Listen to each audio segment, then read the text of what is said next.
Let's freaking Let's freaking go. go! Let's go, Hi. gamers! Let's go, gamers. Um, I think, it's time to go, gamers. Gamers, let's do this. Gamers. With the power of friendship, we can stream. Ugh. I think, guys, it's time to stream. How's everyone doing? It's Cobra been so long. Blueberry Leo, welcome in. Hi. Hi. Hi. Oh my goodness. It's been so long. I've 2 weeks. It's been 2 weeks of no Charlie. Yeah, I've been sick nasty. We hate 2 weeks of no Charlie. It's been a rough 2 weeks, guys. I got well and then I got sick again a day later. I'm so sorry. The world was coming for me. It was coming for my throat, and now this birch pollen is really finishing it off. We got birch pollen up the wazoo. Damn. Trees allergic to other trees. You hate to see it. Hate when it happens. Gonna steal my I think that says ref, but I did think reef, and I was like, no, my coral reef. Your coral reef. My coral reef, no. Fuck. Did you see that they're like genetically engineering dire wolves? Yeah, I did see that. It's pretty cool. It's from the same company that made the woolly mice. Yeah. Did you see those? Yeah. They're so cute. I was looking it up. Their goal isn't like it's a marketing ploy to be like, "Oh, we're bringing back these animals from extinction," but in a good way, because what they're doing is they're looking at how the environment is changing so drastically. Bummer, I know, but ways they can help animals deal with that. So animals can't them to like. Yeah, like they can't deal with like increasingly cold weather. Like they can't, if they're not equipped to deal with cold weather, they can help genetically engineer them in a way that means they can deal with the cold weather better. And so That's so cool. It is cool. And so by doing that, they're pulling out traits from different animals throughout history. So the dire wolves, I think they use grey wolves, I think it is, which dire wolves and grey wolves aren't related, but it works. Yeah, they're not technically the wolves they have now. They're still not technically dire wolves. They are just gray wolves that have been modified to be more like dire wolves, but they're bigger and white. Cool. They're very cool. Yeah. Also, when weather goes from hot to cold fast. Yeah. And so, like, because these changes are so rapid, evolution isn't having the chance to deal with that. Yeah. And because they fluctuate so much, even if they did like change for it, they couldn't change back quick enough, all that sort of stuff. So it is a pretty cool thing they're doing. I like it. I appreciate it. My TTS is broken. I'm not going to take the time to fix it right now, so I'm just turning it off, just so we're aware. That's just, it's off Hazel's now. asleep today, actually. Hazel's taking a little nap. I coughed on her and now she can't talk. Sorry, Hazel. She gotta go bye. I gave her I think I have a keybind for her to, yeah. Bye, Hazel. She's gone. She's having a sleep. She's snoozing. She's gonna go take a little nap. Does she nap in dirt? You know how like mushrooms, like when they emerge from the dirt, they pop up their head first and they come out. Does she bury herself to sleep? Yeah, absolutely. She's got a little dirt bed. I got damp soil for her right here. Such a sweet offering. Oh my god. Also, with Hazel disappearing, so there's a thing with VTube's with Live2D, that as opacity goes down, you can see like the parts in between each other. Oh yeah, you can. They fixed that that's in the new alpha stuff. They fixed it so that you can have it be multiple objects can be considered one object, so you can't see them through each other.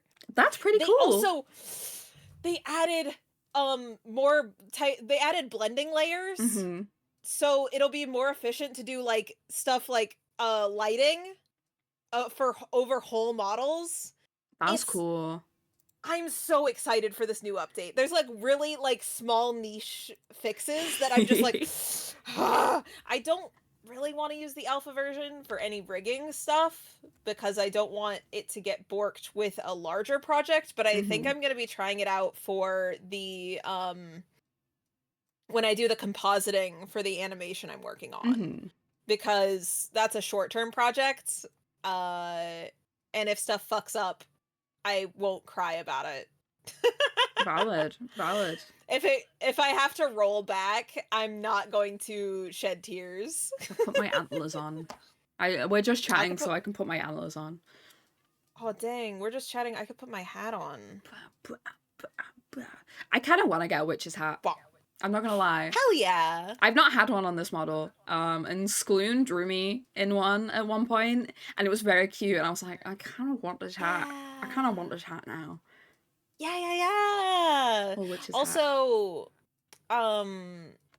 We'll say that is something that can be easily added to models now that, like, there's more layering options, I believe. I believe that would work. Good stuff. I love VTube. I love VTubing. Full stop. Yes. It's great. It's great. It's just fun. I love all of it. All of it's cool. Your hand Chris is on us and Charlie. It's not a joke. You can do that. It has been done. I love that I get more rapid head pats than you do. I think it's so funny. I purposely slowed mine down because my mum had commented on it going, it looks like they're giving you a concussion. I was like, you're not wrong. You're not wrong. Honestly, chat, I've gotten concussions before. You can do it. I don't care. These are the boots that gave you 2 concussions. Yeah. The cursed shoes.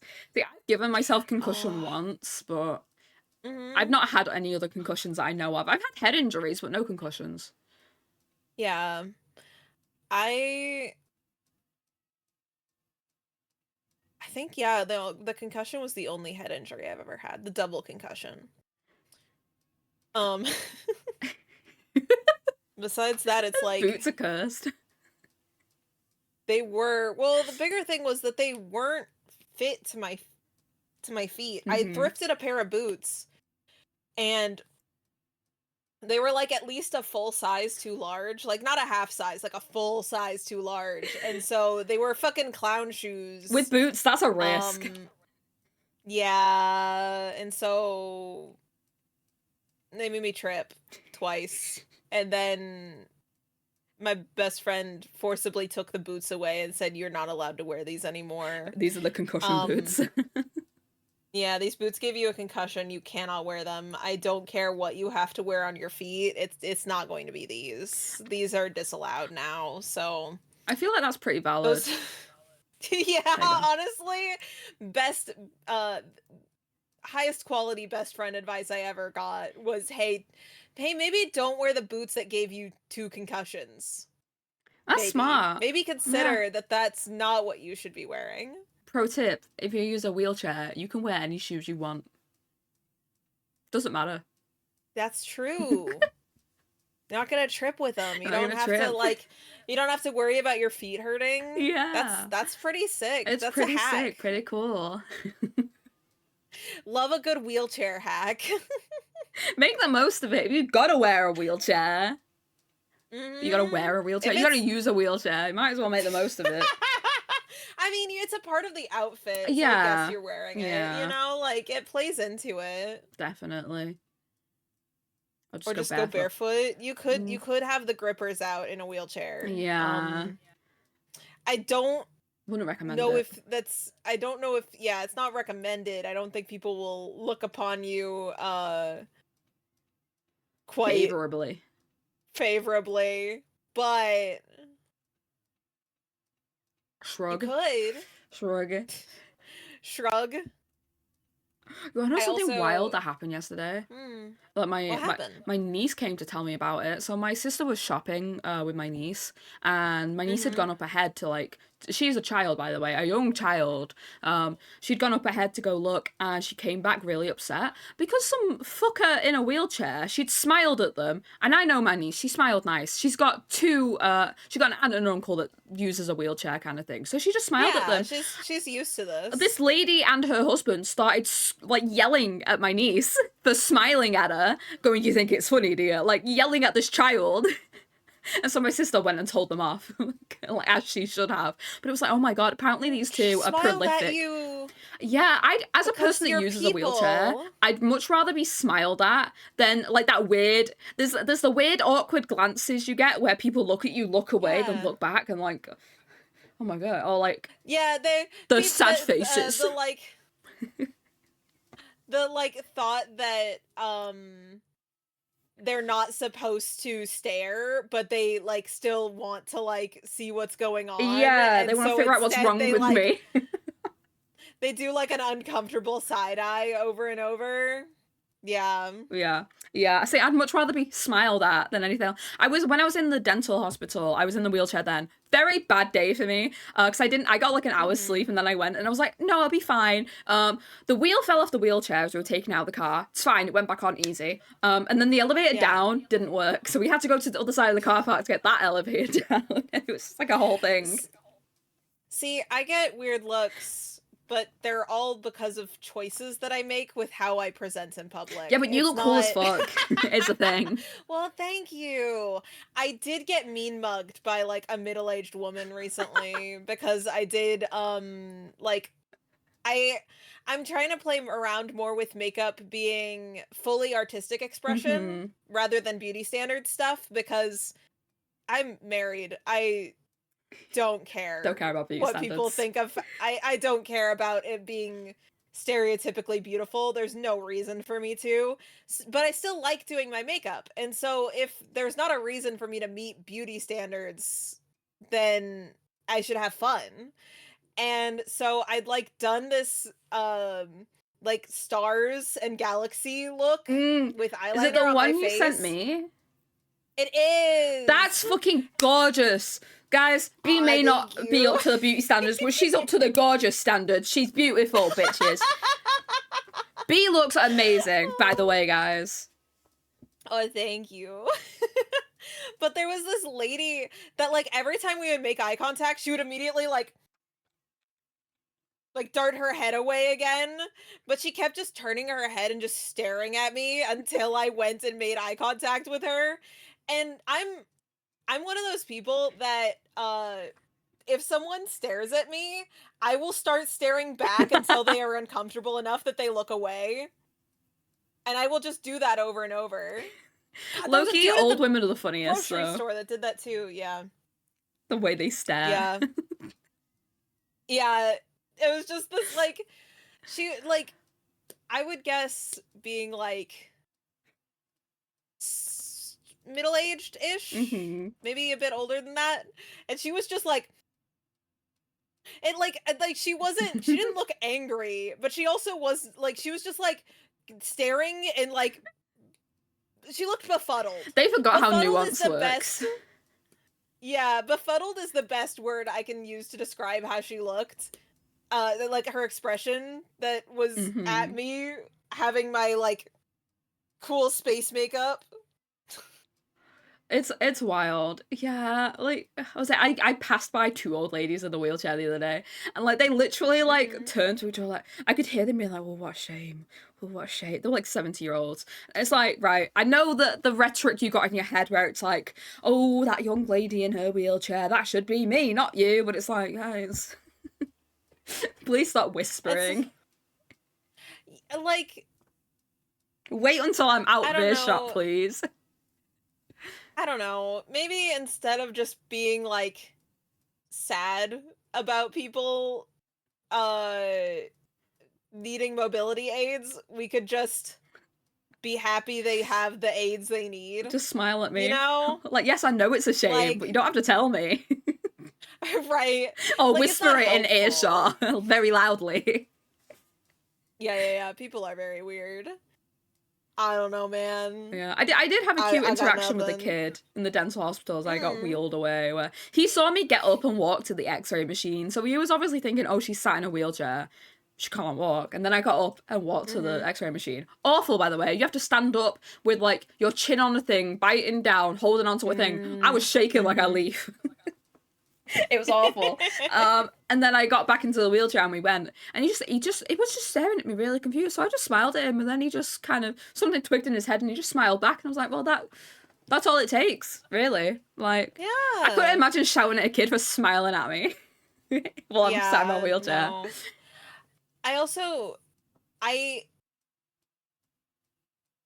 Intrusive questions from adults get on my nerves, but what gets on my nerves just as much is when a kid asks a question and then the parent just shuts it down with like, oh, you shouldn't ask that. Yeah. And it's like, okay, no, what's more helpful is if you allow your kids' curiosity here and like they're able to, like, because I have bright green hair, so I get people saying like, I get kids being like, whoa, pointing at me, she's got green hair, that she's a witch. She's a witch, quote that one kid at the grocery store. But like I've had parents be like, oh no, don't like point at people, don't do that. And it's like, I don't know, allow them to ask questions, because it's good for them to know about different people that are different than themselves. A kid's curiosity is very different from an adult's being nosy, but at the same time, if it was someone I was talking to and they just, like, depending on how the question's asked, I wouldn't mind answering it either. Like, I like talking about it. It gives a bit of awareness to people. But yeah, there's like what's wrong with you versus, oh, you use a wheelchair and I noticed you walk. Is there any reason? Because some people genuinely don't realize ambulatory wheelchair users exist. Like, right, yeah, that's definitely, like, it's assumed, like, if you use a wheelchair, it's because you cannot walk, and if, like, I guess, if you are having, like, struggles walking, but you still can to a certain extent, it's, like, expected that you will be using something more like a cane, but it's, like, that's not what's practical for a lot of people, so... Like, me using a wheelchair is preventative. Like, it's to avoid a crash kind of thing. Yeah.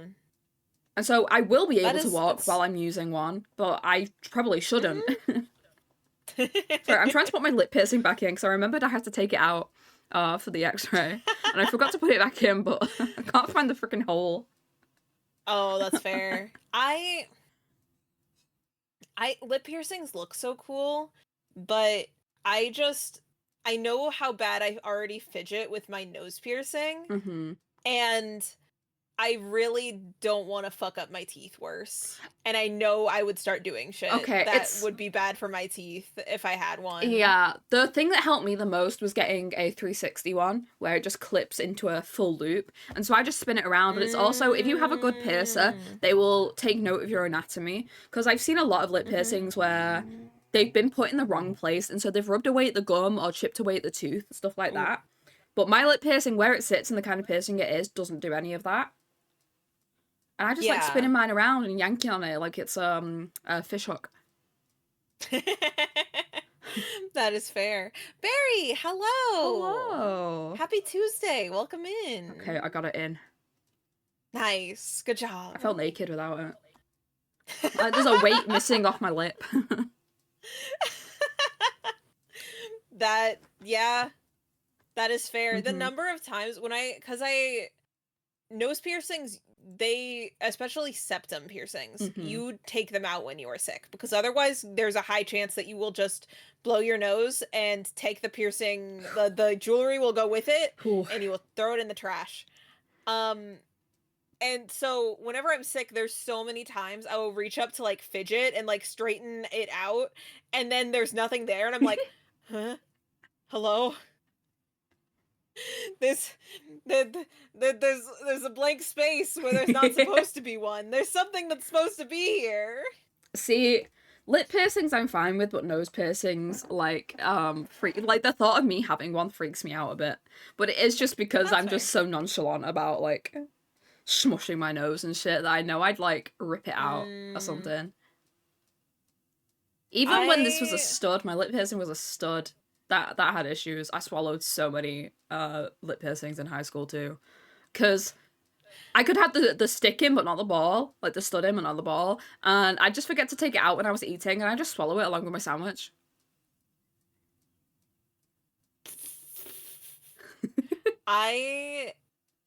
will say, in my experience, my septum piercing has been really very nice because it, like, I just end up, the most it, like, affects me is that I will, like, not even always reach with my hand, but I'll go reach with my lip, and I'll just be like, I think my brother did that when and he just had wiggling. his. Yeah. They also, from my experience of talking to many alt friends that have jewelry, septum is the piercing known for like having one of the best healing times. It like heals really well, and then there's not future issues. That is not the case for my ear piercings. Those ones have issues because they were done with a piercing gun. But also, like, why do ear piercings in general just have such a bad, like, ability to recover? The amount of people I know that have got, like, piercings in the cartilage and now they've got, like, keloids and stuff like that from them rejecting. Oh my god.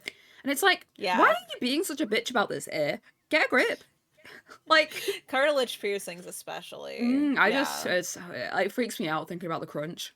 My sister told me about how she got hers pierced and it crunched, and I was like, oh boy.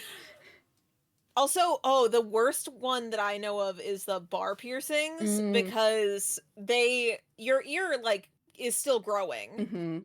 Always. And so even if you get a really good piercer that does a great job of getting them aligned, those holes are not going to stay aligned and it'll start to hurt at some point. If you want that look, you can get 2 piercings with a chain in between. That is a much better idea. You can get that vibe, but then it's going to warp to your ear and let your ear move. The bars, everything. I've talked to so many people that at one point have had the metal bar piercing and they don't now. I know none of them that still have one. It is now being used as either they, like, let them just heal over, or they use them as 2 separate piercings with a chain.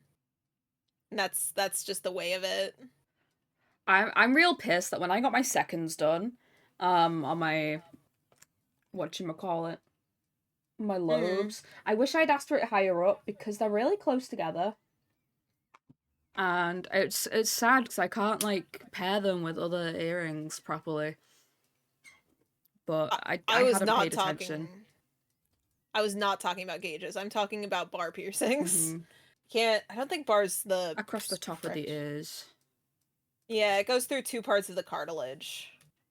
I will say my lip piercing healed immaculate. Like, super easy, barely any issues. I think it's because I kept ice on it pretty much 24/7. And so it didn't really have chance to swell up and cause issues. Yeah. And the only issues I really have is because the inside of your mouth heals really fast. Like, within, like, that's fair. 4 hours, it, like, heals up a little bit. And so you do have to re-pierce the inside bit if you take it out long term, but it's only a little bit sore. Yeah. I know my ears have had times that they've, like, I've had to re-pierce through them a little bit. My nose has never had that because it's just the inside of your nose doesn't really, like, reconfigure itself too often, so it generally stays the same. I've thought about getting gauges at some point, not like big ones. I don't know. I don't know if I vibe with it for myself. I know I have a lot of friends that it looks really great on them. I just don't know. I think there's the same issue of, like, your ears keep growing, and so if you get any issues with that, and I think once you stretch past a certain amount, it will not, like, stretch back kind of thing, like, shrink back. Yeah. So it's, like, it's all about your personal preference. Yeah, the main reason why I would want to gauge up is because it's actually, if your lobe piercings end up hurting frequently, gauging actually can help them not hurt as much because it stretches out the skin, especially if your piercing was done with, like, a piercing gun, because piercing guns, they make scar tissue because it is blunt force rather than piercing, like, it's the different way that it goes through your ear. You are not putting a sharp needle through your ear with a piercing gun. You are putting a blunt earring through your stabbing ear. your ear. Yeah, and not it is even getting with a blunt with a dull blade object. as well. Yeah, and it ends up doing more damage. But then it getting stretched out by gauging can help reduce irritation that piercing has. So I don't know. It's just a thing that I've like considered. Uncertain of if I would ever want to do that, but I have considered it. Industrial, that's the proper name for the bar piercings. They're called industrial piercings. I almost got a second lip piercing on the other side when I was younger, because I got this one when I was like 16 and in my emo phase. I just haven't took it out. I feel like it's a little bit contradictory to my style and shit, because I'm just like cottagecore and then bam, lip piercing. But like, I don't think people don't notice when I take it out, so I don't think it's that big of a thing on my face. Yeah. Yeah, I don't think it feels contradictory to me. Thank you. Just got a temporary wisdom crown this week. I love when we read things at the same time. Yeah, we realized that it's the part of conversation where we should check chat, and so we both start talking. Permanent crown for your root canal. Okay. Oh boy. They talked about what fun. Yeah, because I needed fillings replaced. Because they're just old, and also the old dentist that did them didn't do a good job apparently. So they were like, there might be extra cavity below that tooth. I haven't had any pain, so who knows. But they were like, if it's deep enough, we'll have to look at that root canal. But like, we don't do that here. And I was like, well, the reason I'm here is because I need to be knocked the fuck out to get dental work done, because I react so badly against my will. Yeah. They're gonna drug me the fuck up, B. That is fair. I had braces in the past, and so that's like most of my dental experience is dealing with braces. I will say though, the big like surgery thing of getting your wisdom teeth taken out, I never did. And so my wisdom teeth are growing in. Yeah, same. Luckily, correctly mostly. But I am gaining. I'm having the feeling of gaining new teeth. Gaining wisdom. I'm so smart. I had 2 teeth taken out, and where those have been taken out, a wisdom tooth is growing up. So like, thankfully, it won't affect my mouth. My one on the bottom left has come through, and I've got one coming through on the top right, which probably hasn't been helping. Like when I've been getting headaches and migraines.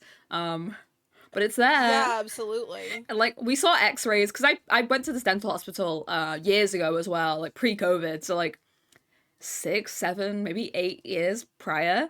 And so they have x-rays from like these past few years that I'd been there.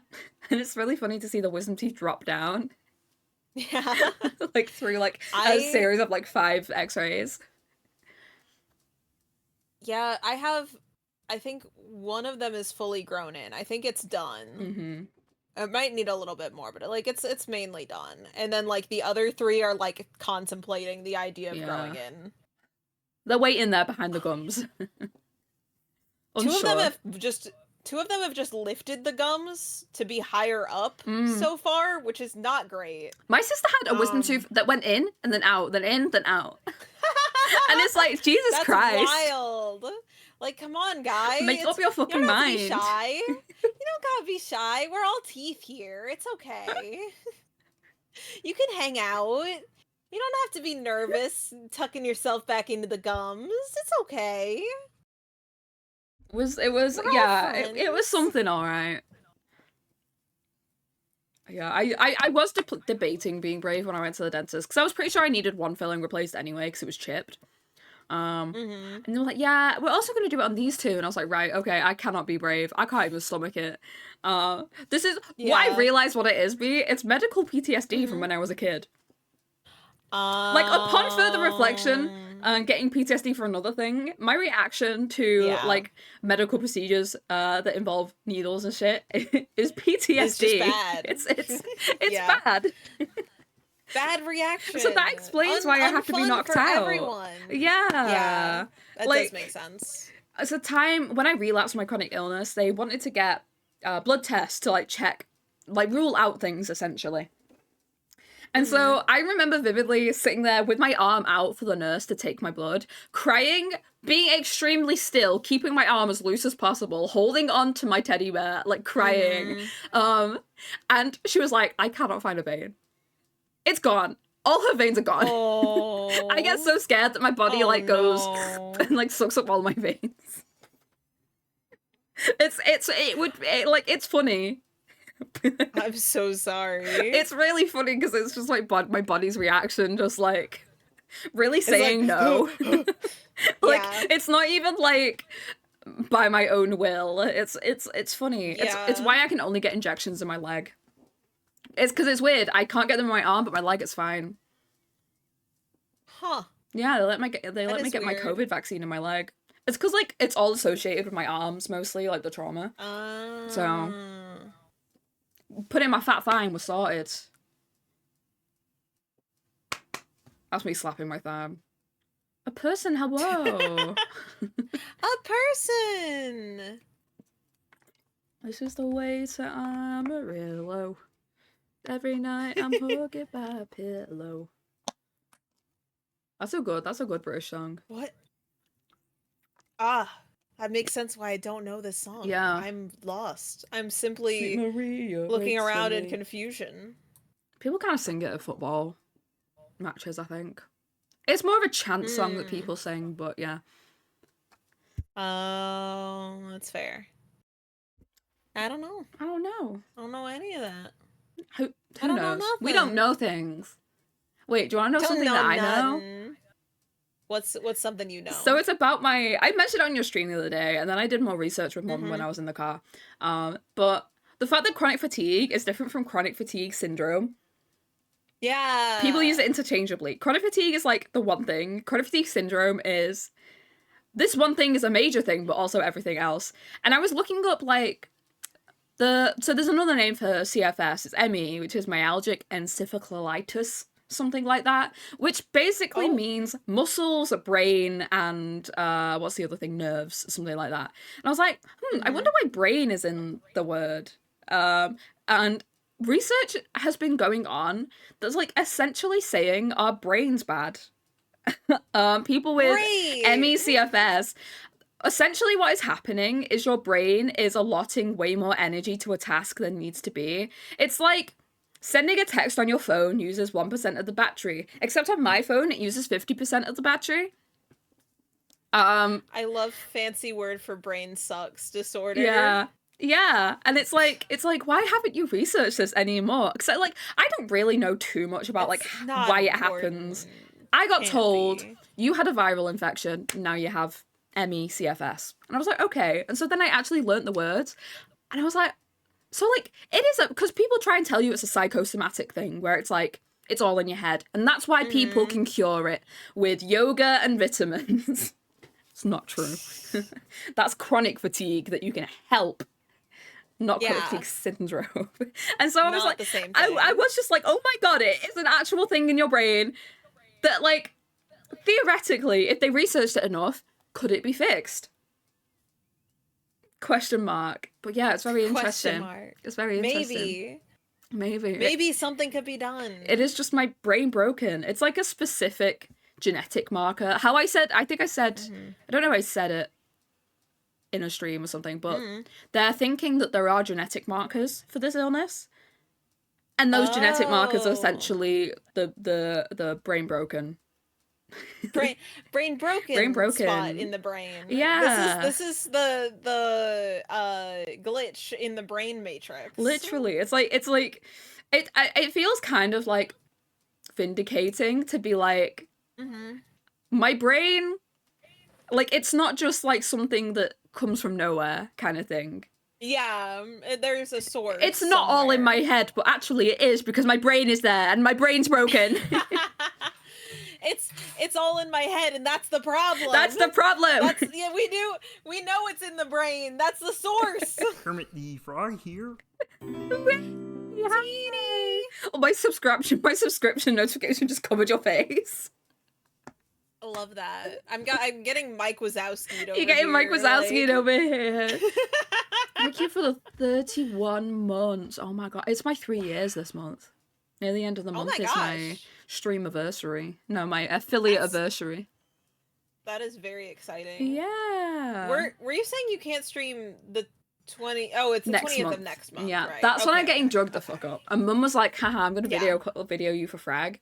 And I was like, I don't know what you expect, because last time I got drugged up at the dentist, this was on significantly less as well. What happened last time is that I was given drugs to like mildly sedate me the night of and the morning of, and then I went in and was on gas and air, and then this was all to get the sedation needle in my hand. Right. Of which had the same issue of like, I thought they were going in my right arm. This is while I was drugged up on like 2 different types of things. I thought they were going in my right hand, and when they tried to go in, there was no veins. But they were in my left hand, so they went in there instead. But it's because I thought they were in the right hand that they just disappeared. It's very funny.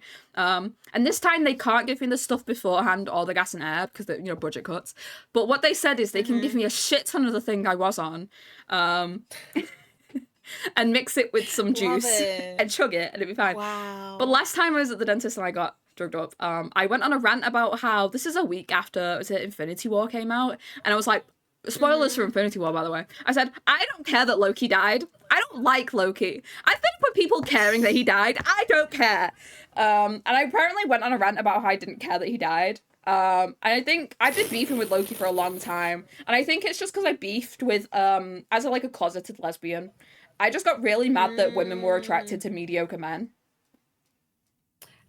Yeah. Looks-wise, he might be a very nice man in real life, but like, same with Ed Sheeran. No offense, Ed Sheeran. But I was like, why are they acting as if he's an Adonis and he's just like a guy? I don't know. I think Loki's a pretty attractive guy. See, I should have realized I was a lesbian sooner. But yeah, I ranted about that. Yeah. And then I ranted about pollution in the ocean. So he feels like he's attractive in a way of somewhere, like he's not at like he's charming, I guess. In the realm of like attractive men, he's somewhere on like the spectrum in between. Why can't I think of the name of the guy who plays Legolas? It's not Tom Hanks. That's not the guy who plays Legolas. Nope. Is it Tom? No, I don't think so. Goldblum? Isn't that his last name? Oh, fuck. I feel like I'm losing my mind. Orlando Bloom! Orlando Bloom. You know what? Same guy as everyone else. Oh, he was in... Fuck. Was he in... I feel like the actor for Loki is somewhere between Legolas and Benedict Cumberbatch. Yeah, but all men that I find attractive, but like on different levels of like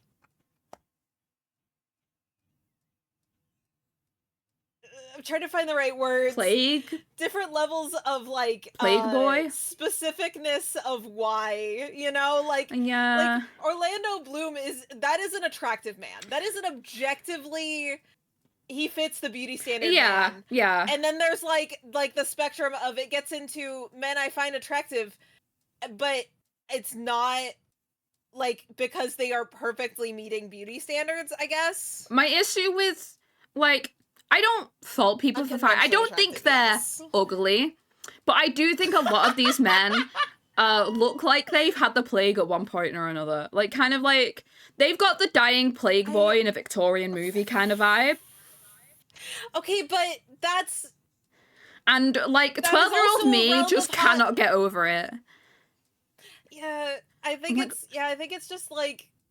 That is a category the plague. Of attractive. Look at Timothy Chalamet. I do find attractive.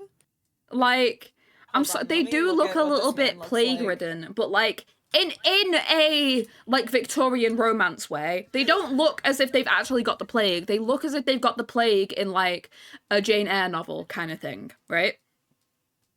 Oh, he's so sickly and frail, but he will be strong again one day. And I think it's just truly my heart. 12-year-old me is just pissed off that all these girls are obsessed with men, and I look at them and I'm just like, no.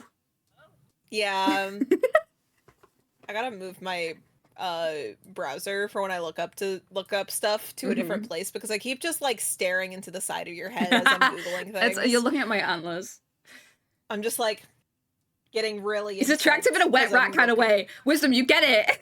Like, I don't find him attractive, but I think, yeah, if I were to say rat, you know how people are like, you either look like a toad or a rat? I guess. Yeah. I've not heard people say that before. You haven't? But that's funny. It's like you can be set into like two classifications. You're either rat-faced or toad-faced. I would be toad-faced, I think. Rat-face is like sharp features. And more like short features, smaller features, and then toad face is supposed to be like round. Yeah, I think I'm round. You have a very cute face. Oh, well, thank you. I appreciate it. I think I'm toad too.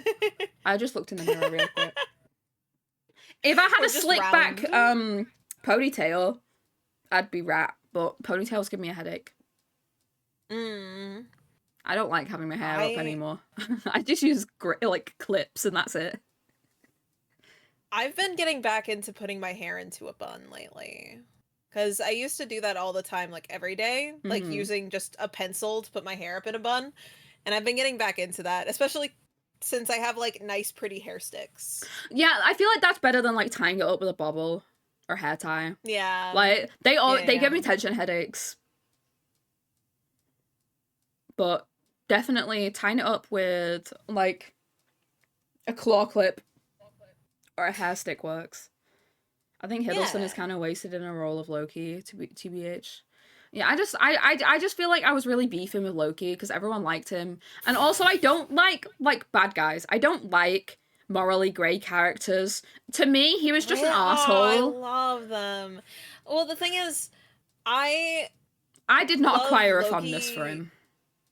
I love Loki as a character in a way that, like, it's because, like, he gets to where I love the journey of characters becoming good. I love that journey so much. I think it's so fun.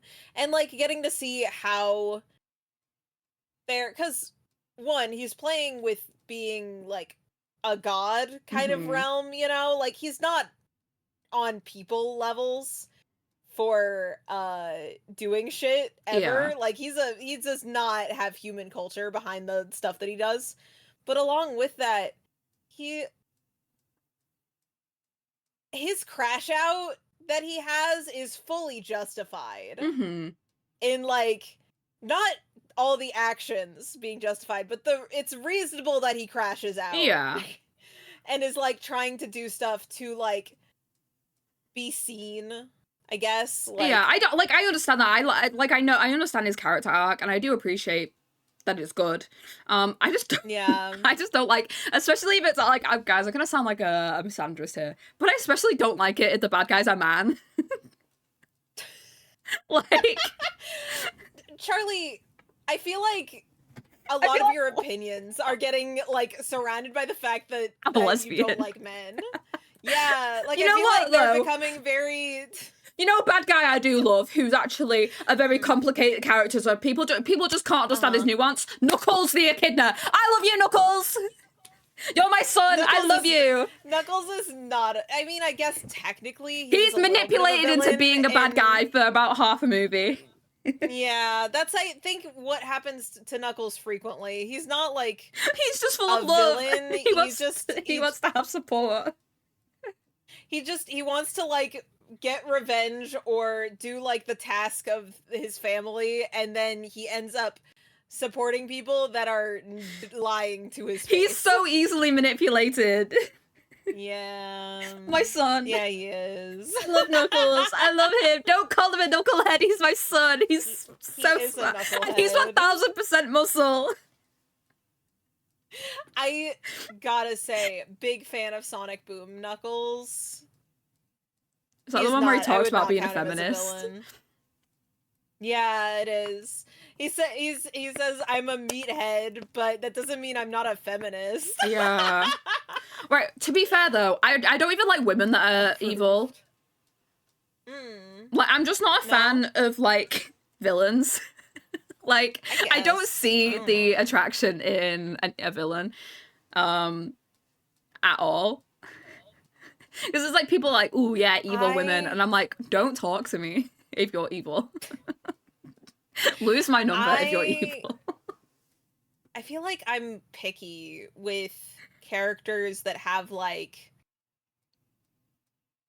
because on one hand, I do enjoy characters going through good plot. I just, if there's multiple options, they will never be the one I pick. You know, like if I read a romance book where one of them is like kind of edgy going through their thing, I love it. But if there's multiple options, I hate it. Like Fruits Basket. Toru should not end up with Kyo. Oh, he's the edgy ginger, right? Yeah. Yeah, the one that Bella should not end up with Edward. Bella should run. Bella should run for all of it.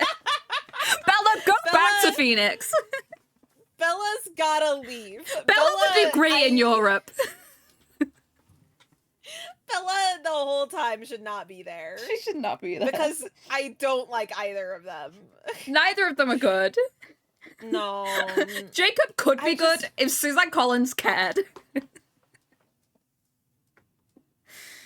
I've not watched Dragon Maid. So I think I watched a few episodes and then someone showed me season 2 and I was like, ew. I don't really like it. Yeah.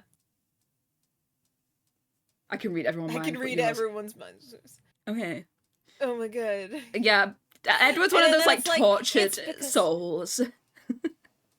Yeah. It doesn't fuck.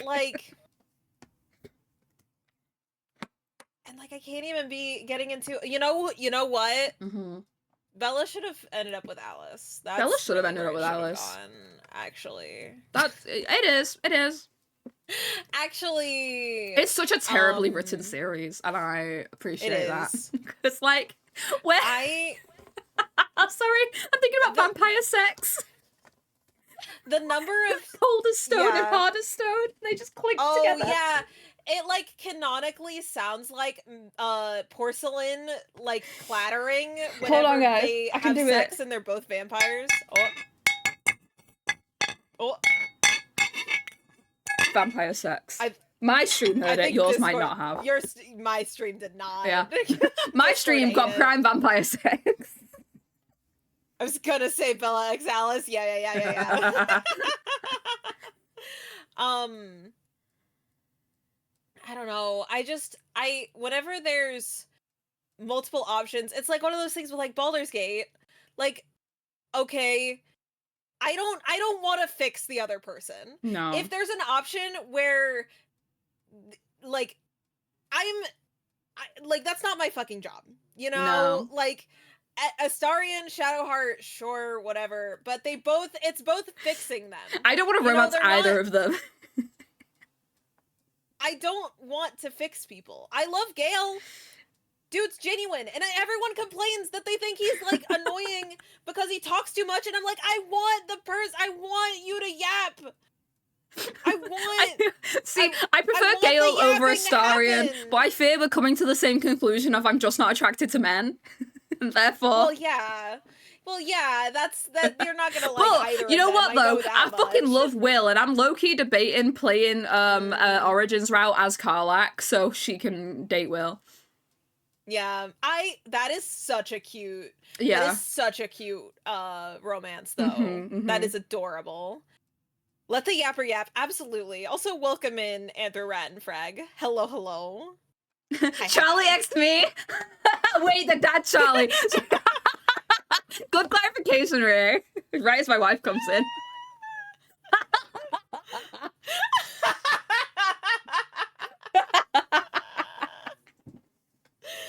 Teeny is sliding into your DMs as we speak. Currently, right now. Now's the time. Oh, that's Hi, fucking funny. we stand Charlie and Charlie double I. Charlie in the movies, much better dad than Charlie in the books. Charlie in the books, straight up negligent low-key abusive in the fact that he makes Bella do all of the housework and does not care about her. My streamiversary is coming up in 2 days. Oh my gosh, is that what it's counting? My streamiversary is counted as being in April? Huh? I guess. That'll be when you get affiliate, I think. No, it said streamiversary on Twitch. Yeah, for me, it doesn't count when I first streamed. It counts when I was affiliate. Wild. Maybe that's what it means. I don't know. I just got that notification up on top of my dashboard. I was like, what? How bizarre. How bizarre. Charlie extracts support until the end. Am I your OTP?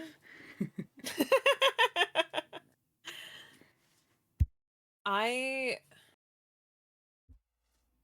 don't know. I'm a big fan of like reverse harem kind of stuff. I just get upset because like almost every single time they pick the wrong answer. The choice is wrong. I'm a big fan of childhood best friends to lovers. That's fair. You know what? I hate every single time there's like, when I read a lot of books, right? A lot of fantasy books, and they do love the whole like second male lead being the childhood best friend that's gone like grown up with them through everything versus dark edgy man, and they always go for the dark edgy man. And to warrant their childhood best friend being like rejected, they make him like evil or bad in some way. And I'm like, can you just like not? Can I just have a wholesome like friends to lovers, please? I don't like tension and grit. Yeah, that's fair. I get so sick of every reverse harem is always like, the princely guy is gonna be the one. Let like, the tall, silent one be the one. Looking at you. Yes! Oh my god! Oh my god, Mori! We could have had Mori as the final love interest. I don't give a shit about the annoying-ass blonde prince. Like, we choose the guy who actively disobeys her boundaries all the time. Like, actively. That's... As he chooses that. I don't know if you've seen it, but do you know Kiss Him, Not Me? Yes. I like who she ended up with. The guy who, like, actually saw her as a human being when she was fat. Yes! It's like, why date anybody else except the woman who dresses up as a cool anime prince and the tall, silent one that actually saw you as a person? Why would you choose anyone else? The only one that never tried to change her. Like, everyone else tried to change her the best guy out of all of them. Including the lesbian option. The guy is the best one. That one guy. Because like he recognized her when she was fat, and everyone else was like, "Who are you?" And it's like, it's the same person, just wider. Yeah. What's wrong with you? Yeah, yeah. And it's so I love Kiss Him Not Me. I had some complaint with it when I had recently finished reading the manga, but I don't remember what it was. So I'm just gonna say I love it, and we're gonna move on. It's great. Yeah. Oh, my mom's in chat. Hold on. She's wanting to know if I want food from around the corner. Wow. I got a message her too.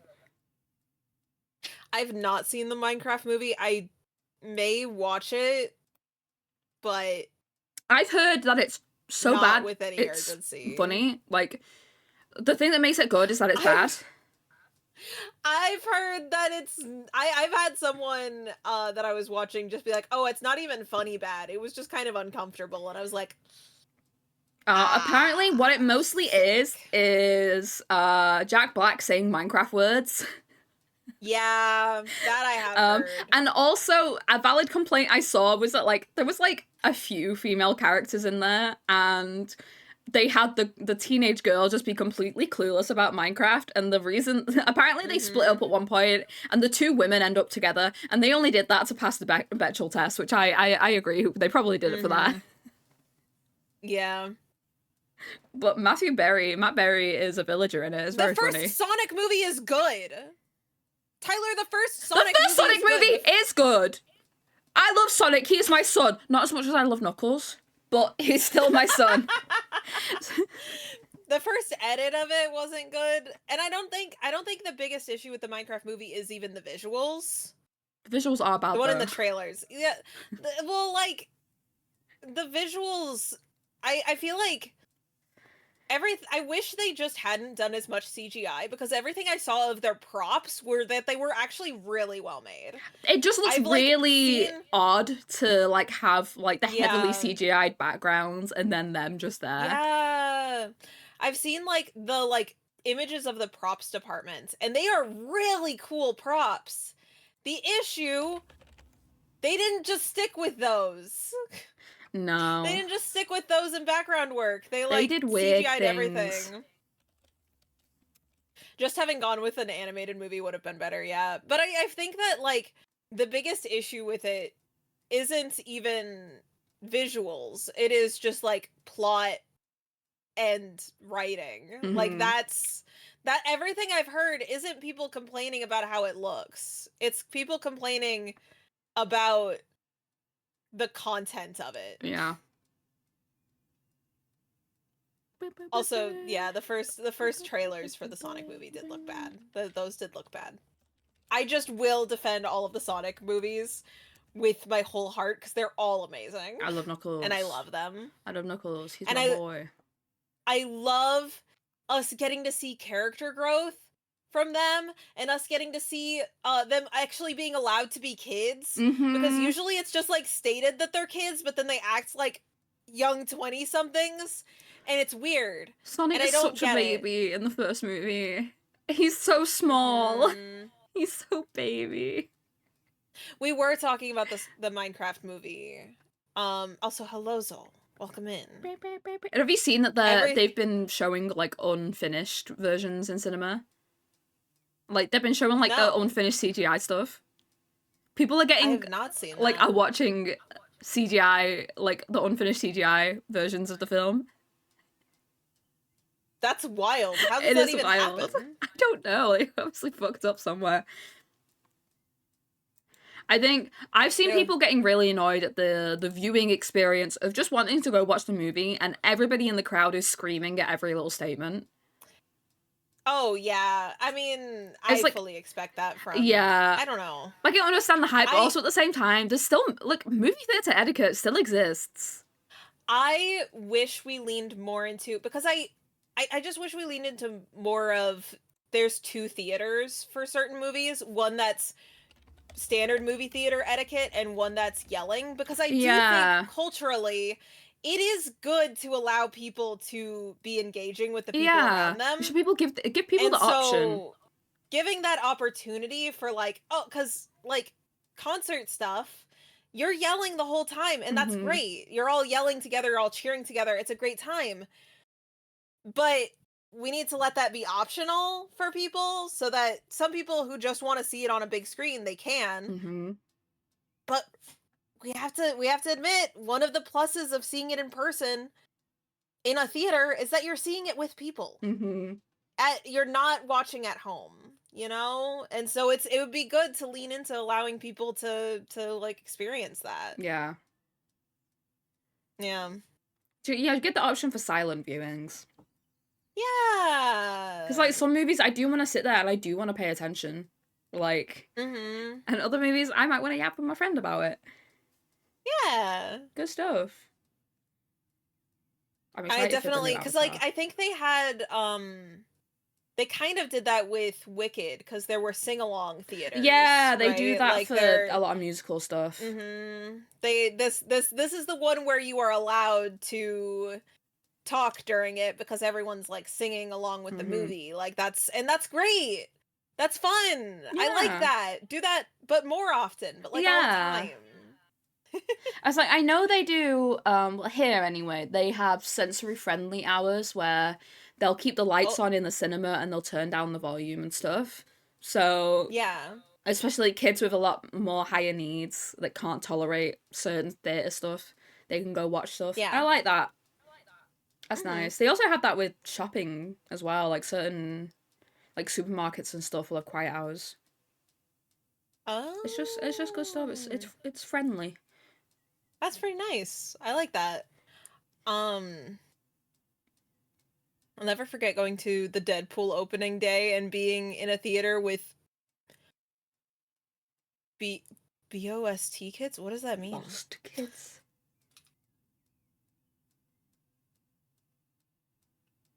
Even Walmart here in the States has tends to be early on in the day where they don't have those big fluorescent lights on. Huh. Yeah. You know what I am debating seeing in cinema? What? How to Train Your Dragon live action, of which I have very complicated feelings. I'm extremely conflicted over it. I yelled in voice chat last night for an hour about it because I have this issue of like the reasons I'm complaining about it are very different from the reasons other people are complaining about it. They're complaining because they're racist and they don't like that Astrid is black. I don't give a shit. Like, I don't care. If you're complaining that Astrid is black, complain that Flish Legs is a brunette and not a blonde. Like, keep that same energy for all of it. Complain that they made meat look blue. Complain about that! But they don't, so racist. I don't care. They don't actually care about the changes. They just care that it's that we have any inclusivity. Yeah. That's Astrid's race, not relevant.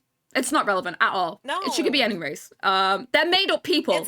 They're made up people on a made up island. And it's a made up place. It is Viking inspired, but they say that it's not real. The hooligan tribe didn't exist. Berk didn't exist. Yeah. But Berk's not a real place. Not a real place. It's just inspired. I'm conflicted. But there is I'm mostly angry about dragon designs because they kept Toothless. I'm very conflicted about it. It's my special interest. They kept Toothless pretty much the same. And then they changed all the other dragons' designs. Most drastically, Meatlugs. They made her blue instead of like brown. Odd. They took away her funny little wing ears and they gave her spikes. She doesn't have spikes. And they just took a lot of the whimsy away from most dragons. And my issue would be if they had changed Toothless to be more realistic, I would like it, but they didn't. They kept him the same and changed all the other dragons. I did say they made Stormfly look a bit like a pervert, and I stand by that. I'm gonna send you a picture of her. Thank you. I'll appreciate that. But yeah, let me go find it. But then they came out the Epic Universes, the Universal Studio Park. They've opened up a new thing. They have the How to Train Your Dragon world, and they have animatronics of the dragons. Looks so cool. These dragons look really cool in real life. Why couldn't they? They went and made these dragons in real life. Why couldn't they have done it for the movie? I love the like animatronic for the What is it? Toothless and Nightlights. Toothless like kid. The Nightlights. Yeah. It's very cute. They have all three of the babies. They swap them out. Well, I love that it is very clearly a Boston Dynamics dog in a fucking costume. And like that's a fucking like it came out and I was like, oh, that's a Boston Dynamics dog. I love it so much. They just put a little suit on a Boston Dynamics dog. It's so fucking funny. It's very cute. I love them so much. It's very cute though. Like, don't get me wrong, it's very cute, but man, is it funny. And they have all three of them. Oh, my only complaint with the actors is that all the kids look too old. They look like they're 18, 19 when they should be looking like 12, 13. They look too old for the parts they're playing. Hiccup's supposed to be an uncertain, like, prepubescent boy coming into, like, Viking adulthood, which is teenage years. And he looks 18, 19. Anyway, here's the pictures of the new Stormfly and actual Stormfly. They made her droopy and saggy and took away her cool, like, features and made her look a bit like a pervert. But do you see my issue with the eyes? Do you see the difference in the eyes? Toothless's eyes versus her eyes in the pictures? Like, why didn't they give Toothless the same treatment? I don't know. I feel like the eyes, the biggest thing is just that her eye bags aren't red anymore, but they are the same shape of eye bags. They're just I not feel like the coloration. They've changed like the face shapes on all of them except Toothless, and so it just doesn't fit. She doesn't have her underbite, which is distinctive of Deadly Nadders. It is a sexual dimorphism thing they have. Yeah, the underbite being lost, I think is the pervert look you're talking about is literally just that without the underbite, she looks kind of like an old man. Yeah. They made her her crown of. She looks like she's. Sorry. No, don't worry. Go on. She just looks like she's had her dentures taken out. Yeah. I would say is more. I don't know if pervert is how I would go, but I would say because to me she looks like an old woman. Yeah. Like that's had her dentures taken out. Her crown of spikes, not a crown anymore. This is a much floppy, weird thing. And like it's not the fact that I think these designs are awful. I think they just haven't translated well when they've kept Toothless pretty much the exact same. They have done like live action versions of Stormfly in a stage show. Let me find it. That worked really well. The one I'm most pissed off about is the Hook Fang redesign, because he's called Hook Fang. He's a monstrous nightmare, and he has big hooked claws on his feet and his the end of his wings. They just don't. He's just a normal dragon, and they also gave him like jaw reconstruction surgery. Essentially, is what happened. We're talking about the live action How to Train Your Dragon because Charlie really loves How to Train Your Dragon, and there's a live action, so that's reason to talk about it. It's like, if they want, like, I another reason I'm conflicted is the creators of the original, basically said, yeah, we'll make the live action. I think it's because they were gonna make a live action anyway.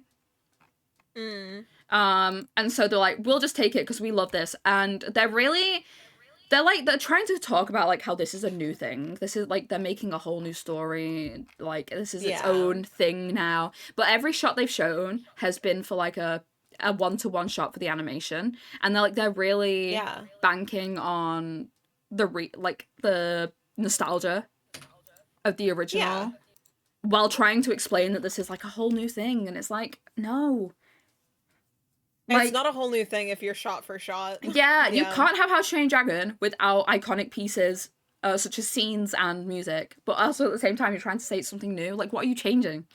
The fact that they look older? That's sick, right? Right. So I think they've kept the vibe.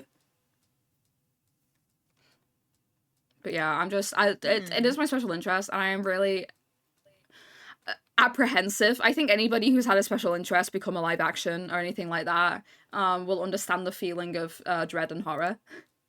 Because I also was a Percy Jackson kid when the movies came out, and oh boy. Very, very cool dragon. Very cool dragon. So they could have done something cool like that. The closest I've had to, like, wow, this is not what I hoped for is with Ready Player One, because I really loved the Ready Player One book, and they just changed things in a way that made it not make sense. And like, because the progression of it is that you're looking for the Easter eggs. They wanted more tension. And so they needed more things to be happening in real life than there were in the book. Because in real life, there's some stuff going on, but it's mostly like he's dealing with all the things happening within the VR world. But they wanted it to be more tense. And so instead he has to be in the VR world in the back of a moving truck. No, I remember watching that scene and thinking, like, this is wild. Sorry, I completely ignored chat. Wasn't the new Percy Jackson, like, live action? The TV show. Wasn't that one go? The TV show good? Pretty good. That's because also Rick Riordan, the writer of it, was part of it. And essentially he said, any changes made have been approved by me. And if I could rewrite the series now, these are the changes I would make. And I was like, all right, Rick. Yeah. All right. Fair play. Yeah. Fair play. You can't like fault him on that. No. When it's like, yeah. And I think it's still pretty accurate. And they're actually kids. Like, they're actually children. I hate the miscasting of kids. One? That's fair. Sad. Yeah, I get it if you are opting for them to not be because the casting of kids does get really complicated in the US very quickly because they're kids, they're supposed to be like that we have laws in place for child labor laws. They get ignored sometimes, Yeah. but, you know, it's not the point. They're still there. I think the weirdest stuff is with, like, anytime there's an infant needed. Did you know that infants can be cast in a role before birth? Yeah, and it's wild. Yeah. Like, they just will need a baby on set, and then the babies are only allowed to be on set Like, recording for like 20 minutes 20 at a minutes. time or something. It's not something long. crazy like that, yeah. No, I agree. I just wish they would put the extra effort in to I think make a coming of age story that so many kids watched as kids and related to. I think it's important to cast the correct age. Like, I'm gonna send you a shot, like a side by side of Hiccup in the movie. He's supposed to be the age of, and how he looks in the movie. Like, that's like a 17, 18-year-old at a stretch. Yeah.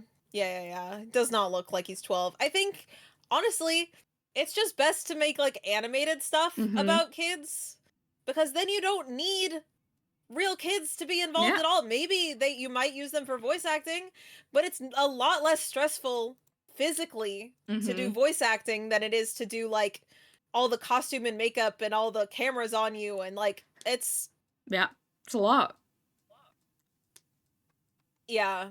It's just like, Yeah. And going back to Barry's comment of, yeah, they basically took away a lot of uniqueness about the dragons. Yeah, they put them together. They made them more like dinosaur vibes. Yeah, and I think they made them kind of Game of Thrones dragons. Like, the thing about How to Train Dragon is every dragon's unique. But I love Barf and Belch. Barf and Belch is my favorite. My favorite redesign out of all of them is Barf and Belch. Because I think they did that very well. I wish their zipple backs were more, like, because they're looped. Because their zips actually zip together, like those little prongs on the back of their necks. While they're flying, they can stick themselves together and essentially zip up their necks together. Yeah. So they got a zipple back. I wish Gronkle was differently colored, but besides that, I love Gronkle too. Right, the Gronkle, really cute. That's Meatloaf. She's very cute, but they took away, like, all her main defining characteristics, apart from being small and round. She looks like a Triceratops baby. She looks like Mudang. Yeah, she does. She does. She's a rock eater, genuinely. So the teeth make sense to me. She shouldn't have big, sharp teeth when what she does for a living is eat rocks and spit them back up. Yeah. But they took away her little floppy... For a living, yeah. No, she does. She makes Gronkle iron. They eat a certain mixture of rocks and they spill iron. It's very cute. But they took away her floppy little ears and they gave her spikes. She doesn't have spikes. And they took away all her big, gross lumps. And yeah, Hook Fang, they gave him jaw reconstructive surgery and took away his hooks. They filed down his nails. And they just hate underbites. They do. They do seem to hate underbites back. I'm gonna pull up. And they take away their goofy ass eyes. Like, give Hook Fang his eyes on the top of his head right now. Get those eyes away from the sides. Give him eyes on the top of his head that look like balls, please. I don't like how Hook Fang looks airbrushed. I think that's the biggest issue with me. For, like, how the coloration looks. It's like it's airbrushed quality. Like, there's color changes that look natural on Gronkle.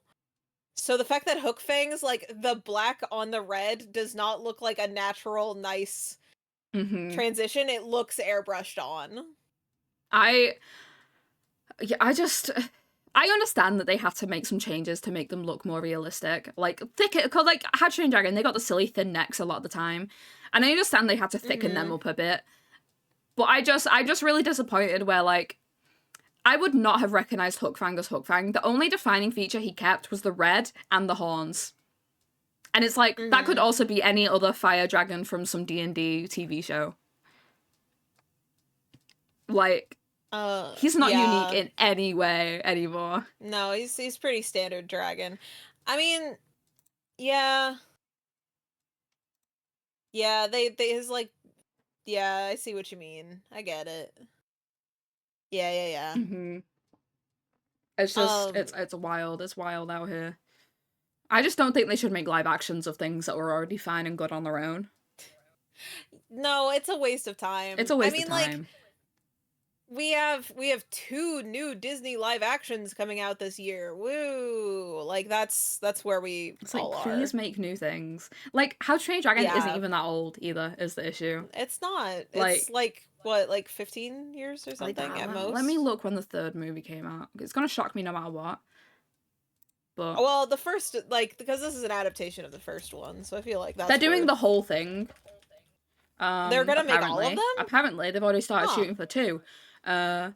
And my issue is they're gonna jump from. I hope that they look a lot younger in the first movie than they look in like the screen caps, because it won't really make sense when you go from young child coming to like figure out the world to number 2 where he's like young adult that's now having to take up adult responsibilities.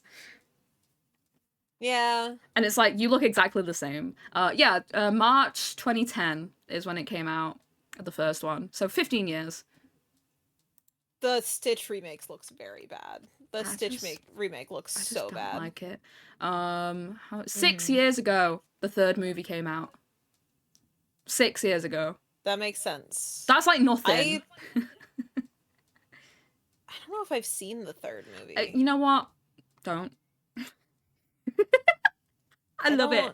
Yeah. I love all the movies. I just don't like that ending. Yeah. Yeah, I've heard you tell me about it. Yeah. I love the dragons in it. Some of my favorite dragons are in there. Like the Crimson Gorgota. Oh, great dragon. Great dragon. But yeah, the rest of them, like, the ending just makes me sad. And then the Nine Realms TV show, of which I hate, sucks even more. Yeah, that's fair. That is fair. I don't know. I'm just holding on to the fact that I am actually very excited for the Five Nights at Freddy's movie, because that's an adaptation. Five Nights at Freddy's and is an adaptation that has a reason to exist. That's a good adaptation. Because its lore makes no sense. So remaking it in a way that the lore makes sense. Also a way that's a lot more accessible. One concise thing. Yeah, because like, otherwise you're just like... So many people can't get through certain games of it because, like, they're so bad. Looking at you, number 2. Well, it's also like, the 3. lore of it isn't even, like, how well you can play It's all over the place. It's like... It's like playing a game and then like theorizing is the way you find out the story. You don't find out the story by playing the game. 7 hours of MatPat videos and then a 7-hour lore recap of all of the FNAF games and books. and as much as I love doing that, and I have been watching MatPat videos, you know, for a long time, it's nice. They don't make sense lore wise because the creator, fucking Scott Cawthon, doesn't even know. He wanted so badly for the lore to not have gotten figured out easily that he kept changing lore to where it didn't make sense. Yeah. And it's like, okay, why? Yeah, why do you do this? Yeah, I think video game adaptations are one of the only ones I would be like, yeah, that's good. But then I look at Minecraft and I'm like, well, that wasn't a game that had lore. The movie didn't have relevant lore. Actually. It does have lore. The movie Minecraft does not use relevant lore. It doesn't cover any of the lore. Any of the actual lore of Minecraft is not touched in that movie, which is crazy because it's got cool stuff going on. Bring us the Skulk. Yeah, the Skulk stuff is super neat. An animated movie sounds so good. I'm really nervous because I keep hearing that there's supposed to be a Zelda movie at some point. I'm so nervous. The thing about I'm only hearing that there's supposed to be a Zelda movie, and I'm not hearing anything official. And I'm just waiting for like the trailer release and being like, like, there's so much Zelda lore. What are they gonna do? How are they gonna butcher it? I'm very intrigued to see when stuff starts releasing about the next Avatar movie. Because the fourth one? It's animated! Which Avatar movie? It's Avatar The Last Airbender! Okay, I thought you meant the blue people. There's an Avatar The Last Airbender movie coming out. That is? About January. who? Yeah. It's about, Is it adult? It's them as adults. Them as adults? Yeah, no, I remember that. Yeah, there's a movie coming out for that, and I'm scared. Yeah, no, now I'm scared. From Nintendo about it. Yeah, Have they said what it's based on? Because there's like 3 timelines for Zelda. There's so many games. What are? It's so vague to say we're making a Zelda movie. Yeah, like, because there's so much lore throughout all of the games that's so varied. Like, I think a Skyward Sword movie would be cool. I'm guessing it could be somewhere in the realm of like how the Mario movie was. I really hope it's not gimmicky. I hope it's like a full-on like high fantasy thing. I really hope it's not gimmicky. So because I hope so too. It's got such good potential to make a great high fantasy movie set, and it just if they go in with the gimmicks, I'm gonna cry.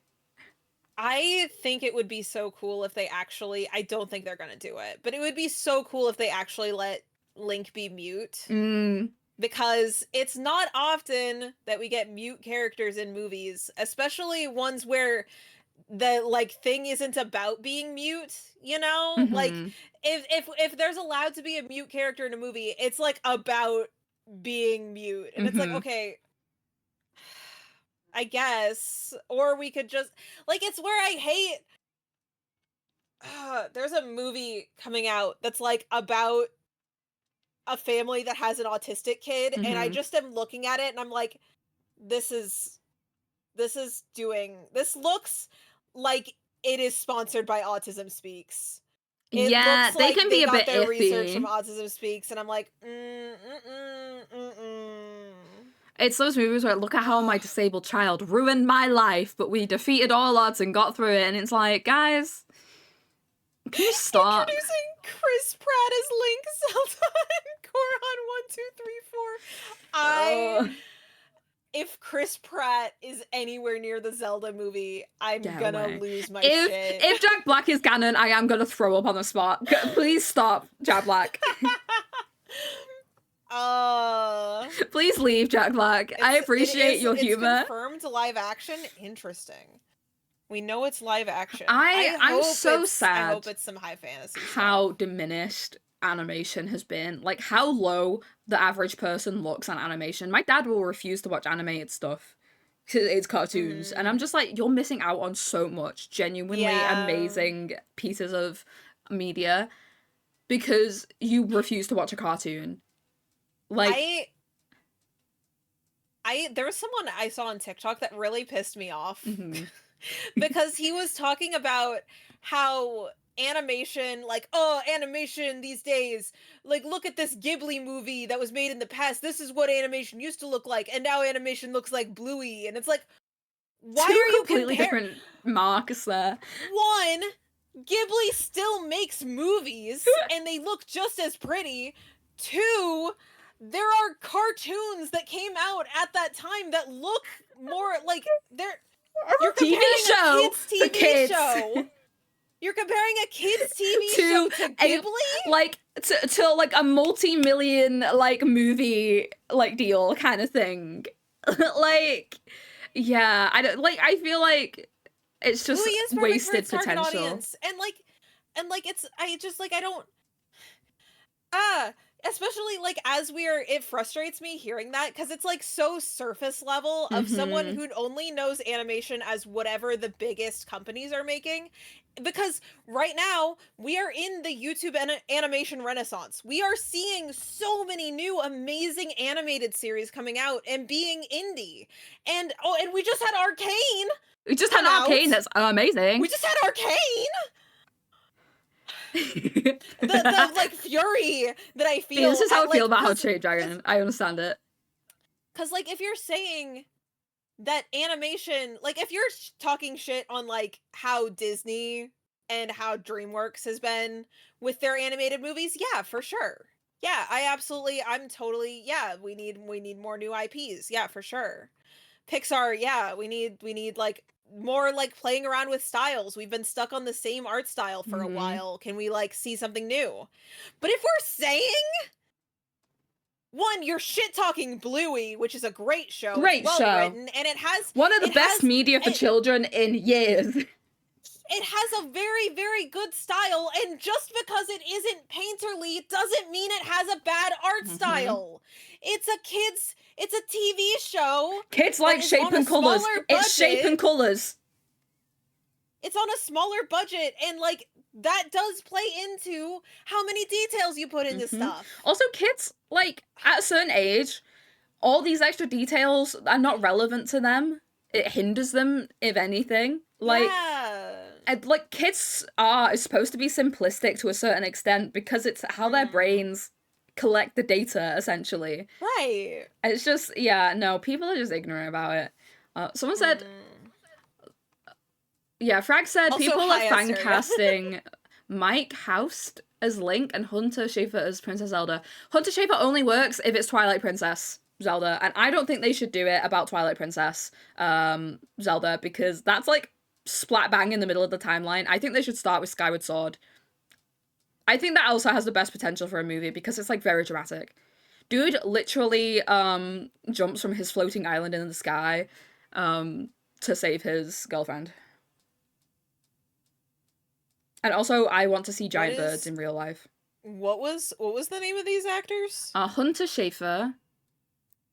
Hunter Schafer. She does have the look of Twilight Princess Zelda, but like only really Twilight Princess Zelda, who's very cunty, mind you.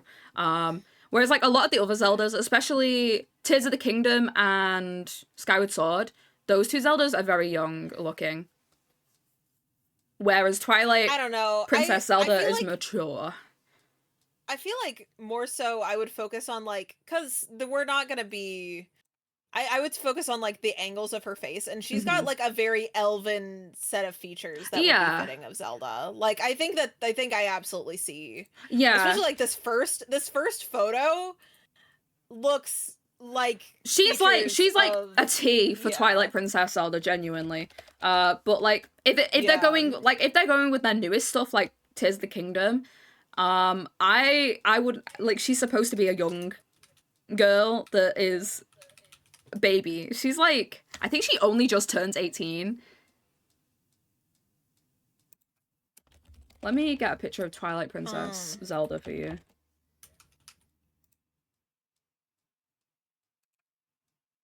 Because she is cool as fuck, and I'm so sad they're not releasing news of a remake of Twilight Princess.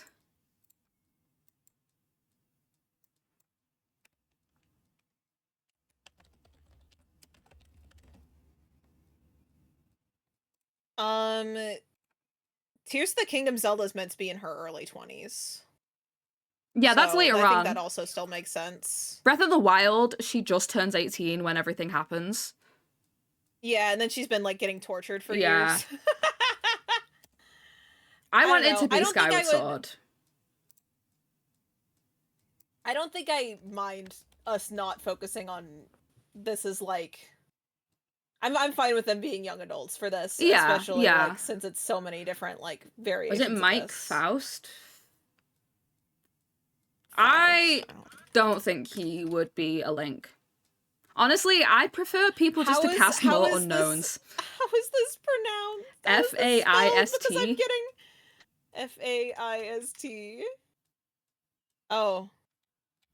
Like, this guy's not twink enough. He's not twink enough. I need androgynous twink. He's not twink enough. I need someone like more twink energy than this. I think they should cast more unknowns. Honestly, that is also fair. Yeah, I'm fine with us not casting name brand people. Name brand people. She's in magical torture stasis for a century. Yeah. Yeah. So she's like 1,018 years old, and then there's a few years between Breath of the Wild and Tears of the Kingdom. She's effectively but it's like stasis. In my heart, she is the embodiment of light entrapping Ganondorf. for a while, which I don't think ages. Yeah. But yeah, in Tears of the Kingdom, Breath of the Wild, she is my baby. She is my child. I hold her dearly. She's like in my canonically I mean, she doesn't age physically, but she canonically is like conscious for it. Like there's like a debate on that, I feel, where it's like, how conscious can you be when you are a form of light? Oh, and she also adds a few thousand years in Tears of the Kingdom as well. I feel like she's conscious enough to be aware of when the blood moon is rising. That's pretty conscious. Like, you have to be pretty conscious to know things are happening in the world. Like, if someone's like... Is it that, or is she just like... The blood moon is Ganon. Like, Ganon's the one setting it off. So is it like because she's the force field keeping him trapped? Is she just sensing that? Well, that still would mean she's conscious. Even if she can't think outside of her bubble, even if she can't see what's going on, she's still aware. God, that's awful. You know? Yeah, she is aware the whole time. She's going through it. She speaks to Link throughout the game, yeah. Technically 120, probably... I mean, like, maturity of, like, a person does require... You know, I feel like you're not doing much maturing in a You're not doing much maturing in the stasis. You're probably just getting further PTSD. Not doing much maturing when you are the embodiment of light and trapping the embodiment of evil. But that is still like her brain is 100. Her mind has experienced 120 years. She's very old by the end of Tears of the Kingdom. Yeah. More time shenanigans happening. Woo.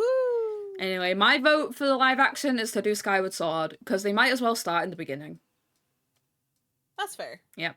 And Loft Wings are very cute. I don't know. I would be curious to see what, like, kind of world. I know that they're not going to do Wind Waker. Wind Waker would not be... If they did, I'd be very confused. Mm-hmm. I think the most likely thing is they'll go for the newest stuff. Yeah.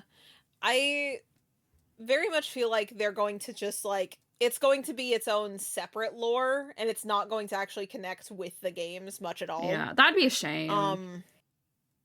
I think it's what's gonna happen. Yeah. Just please don't make it a gimmick. Nintendo, if you hear me, please don't make it gimmicky and stupid, where they go, whoa, make it real. The Skyward Sword! You know? What is this, a Master Sword? Like, he's gonna hold something up in the air, like Link does when he opens a chest, and he's like, whoa, look at this!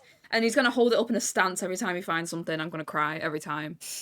It's got such good potential to be a genuinely serious, like, intense fantasy movie. And I don't want it to be a gimmick. Please. Yeah. Don't make a joke of this. Yeah. Nintendo, please. Jack Black as Zelda. Don't joke about it. Don't let him see this. Jack Black, do not see this. I don't know. I just want more. I want more new things. Yeah. I want more new movies being made. It's kind of weird that Link is just some sort of guy in Breath of the Wild says the Kingdom of Zelda gets multiple forms of immortality. I mean, Zelda throughout all timelines is like the literal reincarnation of a goddess, right? This is the Triforce. It's me in the cinema watching this. While all the kids cheer and I cry in a corner about wasted potential.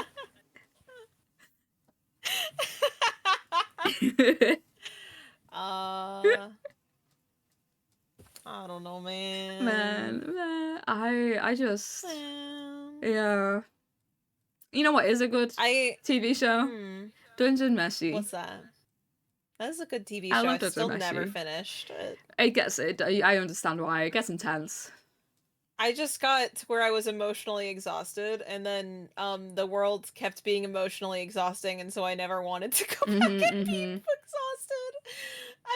I'm in a state right now where I'm barely watching things that are new TV shows.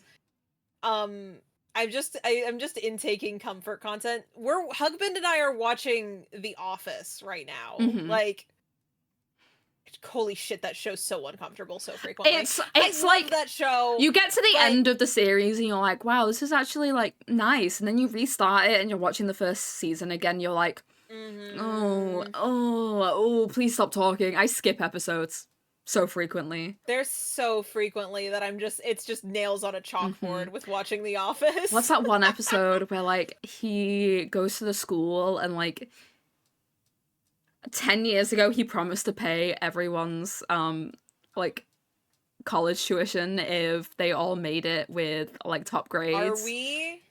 Are we talking about the same the American Office? one? Okay. Yeah. Cool. Yeah. So yeah. Just to be clear, I wanted to make sure. Yeah, because it wouldn't work in page. England. But yeah, he like. Oh yeah, you're right. Yeah. I don't know why I was thinking that. I've never seen the British one. No, me either. Because it has actors I don't like in it. Yeah, that's fair. Yeah. It's miserable, honestly. Like American like comedy like that is funny because it is so often like stupid and they make a joke of themselves. Yeah. Whereas British comedy just can't do it like that. Yeah,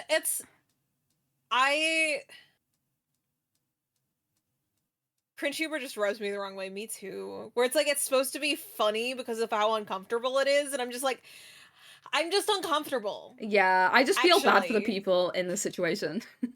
Even though I know it's all acting, I still feel bad. Yeah. I'm ready to get past Pam being like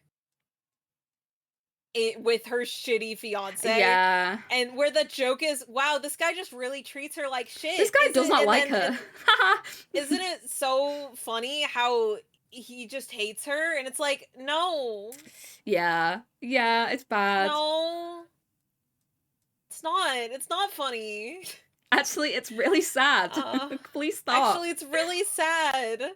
It's really sad that she was trying to like be open with him about how she was sad he didn't do anything for Valentine's Day, and he just went, oh well, okay, I'm gonna give you well, how about this? That's whenever we get home, I'm gonna give you the best sex of your life. And it's like, oh. No, you're not. No, you're not. That's not funny. None of that was funny. That's just sad. That's just a life people live, and it's sad that they have that. It's their experience in the world. Yeah. I'm just sad now. Yeah. Whenever I gotta look up when does Pam ditch her shitty partner? Season 3, and she's single for a while. Is it in season 3? Oh. Maybe, it might be earlier, but it feels like forever. Link is technically a reincarnation as well, as is Ganon. No, it's the Triforce has locked them into this eternal reincarnation. Zelda is always the reincarnation. Like, her bloodline is what she reincarnates through as the goddess. Ganon reincarnates through the force of evil, and Link's just always a random guy who has to earn his Triforce. The others can just gain their Triforce by existing. Ganon's just that evil, and Zelda's just that wise. Link is, like, always just a random guy, right? And he has to earn his Triforce. Like, that's the whole point of... Choo-choo Charlie and Bumblebee. Choo-choo Charlie and Bumblebee. Link has the Triforce of Courage. He needs to earn it. Yeah. Ganon takes his by force, the Triforce of Power, and Zelda is reincarnated through the bloodline. Like, it's the royal bloodline that she holds, tracing back to the original Zelda. I want to at some point play the Zelda game. The one with Zelda as the main person. I know it's had mixed reviews because it's like silly goofy, but I love that for it. I love that it's silly goofy. She does magic and I've had one of my friends was complaining like that she doesn't do other spells. It's just like copying stuff, but I don't know. I think that it's a fun mechanic and silly goofy, and I want to play it at some point. I'll be right back, B. My mom's just here. Okay. Zelda is reincarnated as a slime. Yep. That is how it goes. That is actually the lore. Raccoon Druid, hello! How's it going? I hope you're having a lovely Tuesday. Hi, hi, hi. I feel like when it comes to Zelda lore, I'm just missing so much info.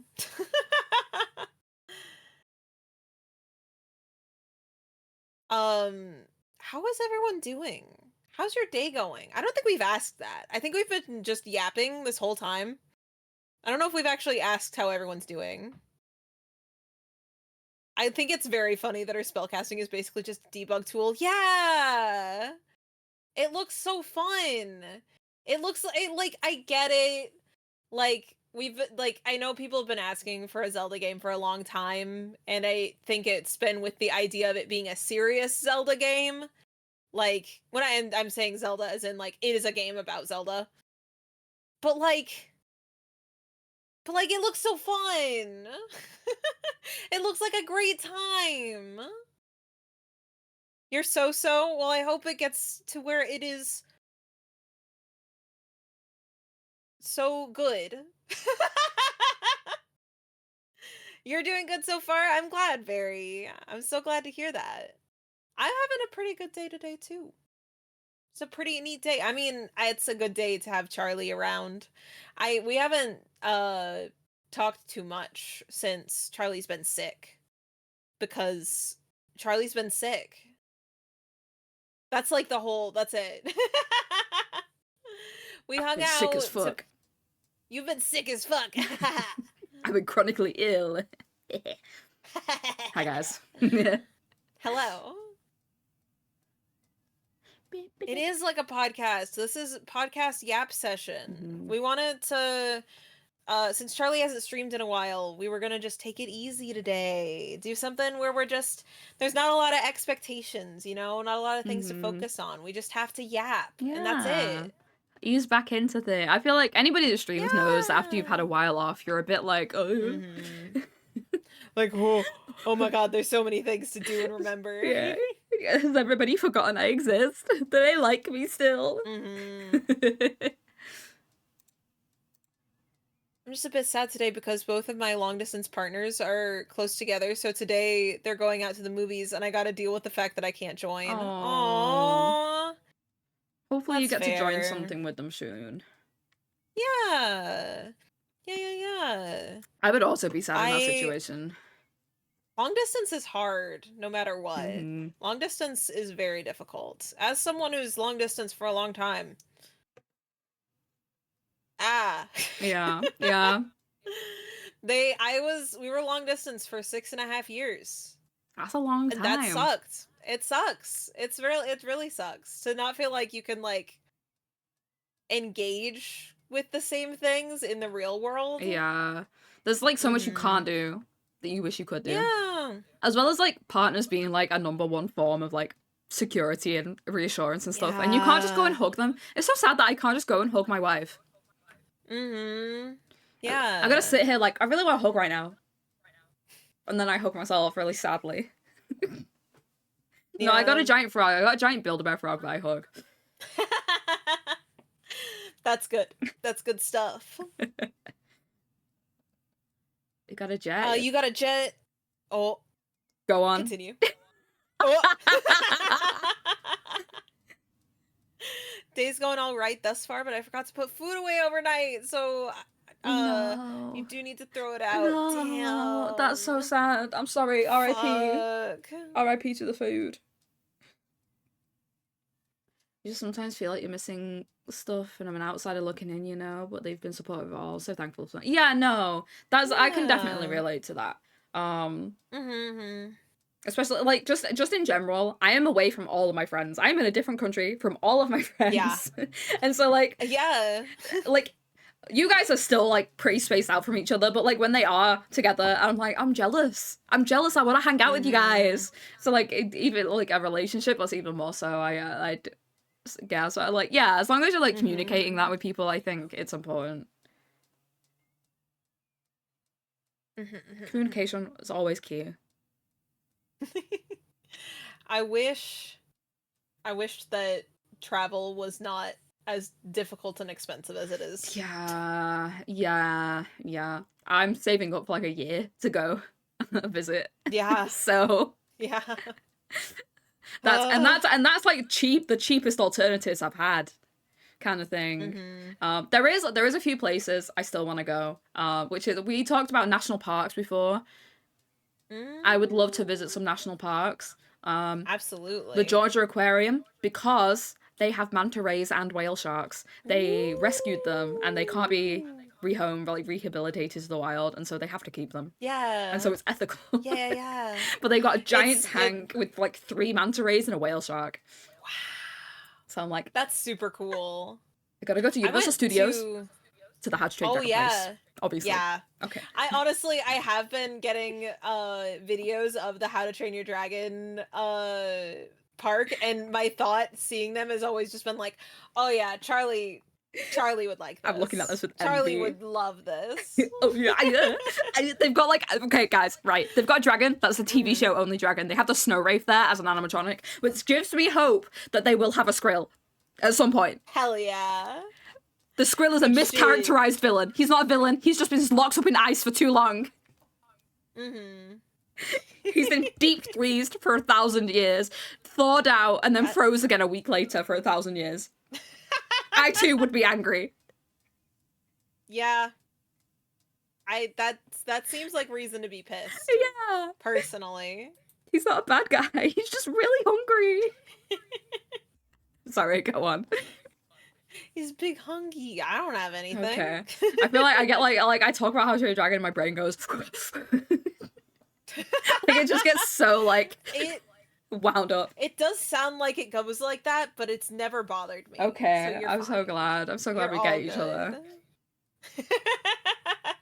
I was yelling about my like animated movies in general earlier, so you're fine. We're passionate. We're passionate, and we're friends. We are. Oh, man, I love just yapping. I love just yapping with you. It's great. I love just yapping with you. 2 yappers. It's a good time to yap. It's a good time. Yeah, I just love it. I love it. I love that, like, even if we're passionate about different things, we're still like, fuck yeah. Fuck yeah. Just hype the other up in their like loud passions. This is true support. Yeah. Genuinely, Bee's been great. While I've been, I told you this like in text the other day as well, but like people, like my friends' comfort and like reassurance has been so instrumental to me not like absolutely hating myself while I've been relapsing with my illness. Yeah. Like I'm like, That's okay, take it chill. Your friends aren't mad at you. Why would they be? They want you to be better. No. We just want you not sick. Yeah. So that's all that matters. It's been very good for me, for my mental. Bee's like the best. Hell yeah. The best. You're like the best in the world, actually. So. Actually, you're like the best. So. That's just how it is. I don't know if I said this before, but when we all meet up, I plan to crochet everyone a shrimp. By the way, everyone's getting a shrimp. Yours will probably be green. Hell yeah. Maybe if I'm feeling extra creative, I'll like personalize them a bit more than just color. But like, I was like, I want to give something to people. What do I have? And I was like, I know I can make shrimp. I can crochet shrimp. Yeah. You know what? So you'll always remember me and have a little shrimp. Currently, thing I've gotten you is not a surprise. It is mobility. Got me a wheelchair. That's what I've gotten you. Is the ability for you to move around. I offer you a shrimp in exchange. Not saying that's the only thing. Mobility. Could I actually? I don't have health insurance. Could I just What about a shrimp? Is that good? I can make it big. I can make it small. Do you want a hand-sized shrimp? Want a shrimp in these trying times? And I hand out just crocheted shrimps. Crocheted shrimps. Yeah. They're great. That's how it works. That's how it works. I did make a really tiny one at some point, but I lost it. I made it out of 1mm thread. Oh, that is very tiny. Very tiny. So I lost it. That is a very tiny guy. It's a R.I.P. to that shrimp. Gone and forgotten. Alright, go on. No longer here. Out of this world. I gotta say, I'm in the realm of both, like, feeling like I'm contemplating, like, wanting to get the Switch too, but also looking at it and being like, that's so much fucking money, and I don't know if I would. Aren't they also pending price increases for American Switches too? So far it has been that they are. It's a delayed release, right? Gonna be $499. They're also delaying it a bit. Yeah, yeah. I had the same issue when the first Switch came out, where I just couldn't afford it at that point in time. Yeah. Never mind the games. And when I finally could get one, it was a big expenditure kind of thing. And that at that point, it was only like 200 and something quid. But yeah, it's a big one. It's a big price, and then the game's costing a lot as well. I'm just not sure. I'm gonna wait like a year or two at least. I think. Tamagotchi Life 2 is coming out on the Switch normally. So that's all I really care about. So I don't need to buy a new Switch to play that. To have my friends on my Tamagotchi Life. I'm very excited for that. I'm also excited for. I think I might go back and play Miitopia, actually. Honestly, I think I've been looking at it. I started playing Tamagotchi Life on my DS, and I made me and Frag, and she made me and her on hers. Yeah. You know what happened? Frag's me rejected my me. I took out the cartridge. I took it out. I didn't even let it sit. I was like, it happened. I was like, oh my god, my Mii's asking your me out. And she goes, Frag, I love you. And Frag goes, sorry, ... And then it ends. Whoa. Pop out the cartridge. I was like, I'm not messing with that. What the fuck? My feelings are hurt. And Frag was like, oh my god. Frag was like, at me. I was like, yeah, your me rejected me. I can't believe you did this. This is very like, you broke up with me in my dream. Yeah. They're married now. It's fine. Okay. Yeah, it's all good. So and they're planning to have a baby. Oh, Frag, I didn't tell you that last night. Our Miis are planning to have a baby. Wow. Yeah. Better be a girl. I don't know. I think I want to play a game like that. Which I think will mean I get Miitopia at some point. It's on the Switch. Cause Miitopia is on the Switch. And so it looks like a lot of fun. Have a little party that has me and you, and we hang out. Yeah, you can make all your friends. And we could make Hisa. And I could put Frag in there. You get a horse. I don't know how many party members I get. I do get a horse. You get a rotating stock of, I think, 9 Miis. Oh. Because there's 4 people in a party. Husband in there, of course. Yeah, there's 4 people in a party. And then you get the first 3. And then you can swap out and you get 3 more. And then you swap out and you get 3 more. I think that's how it goes. Oh, fair. If I remember properly. I was watching Drawfee play it a little bit. Yeah. But yeah, I'm so down to be a little me.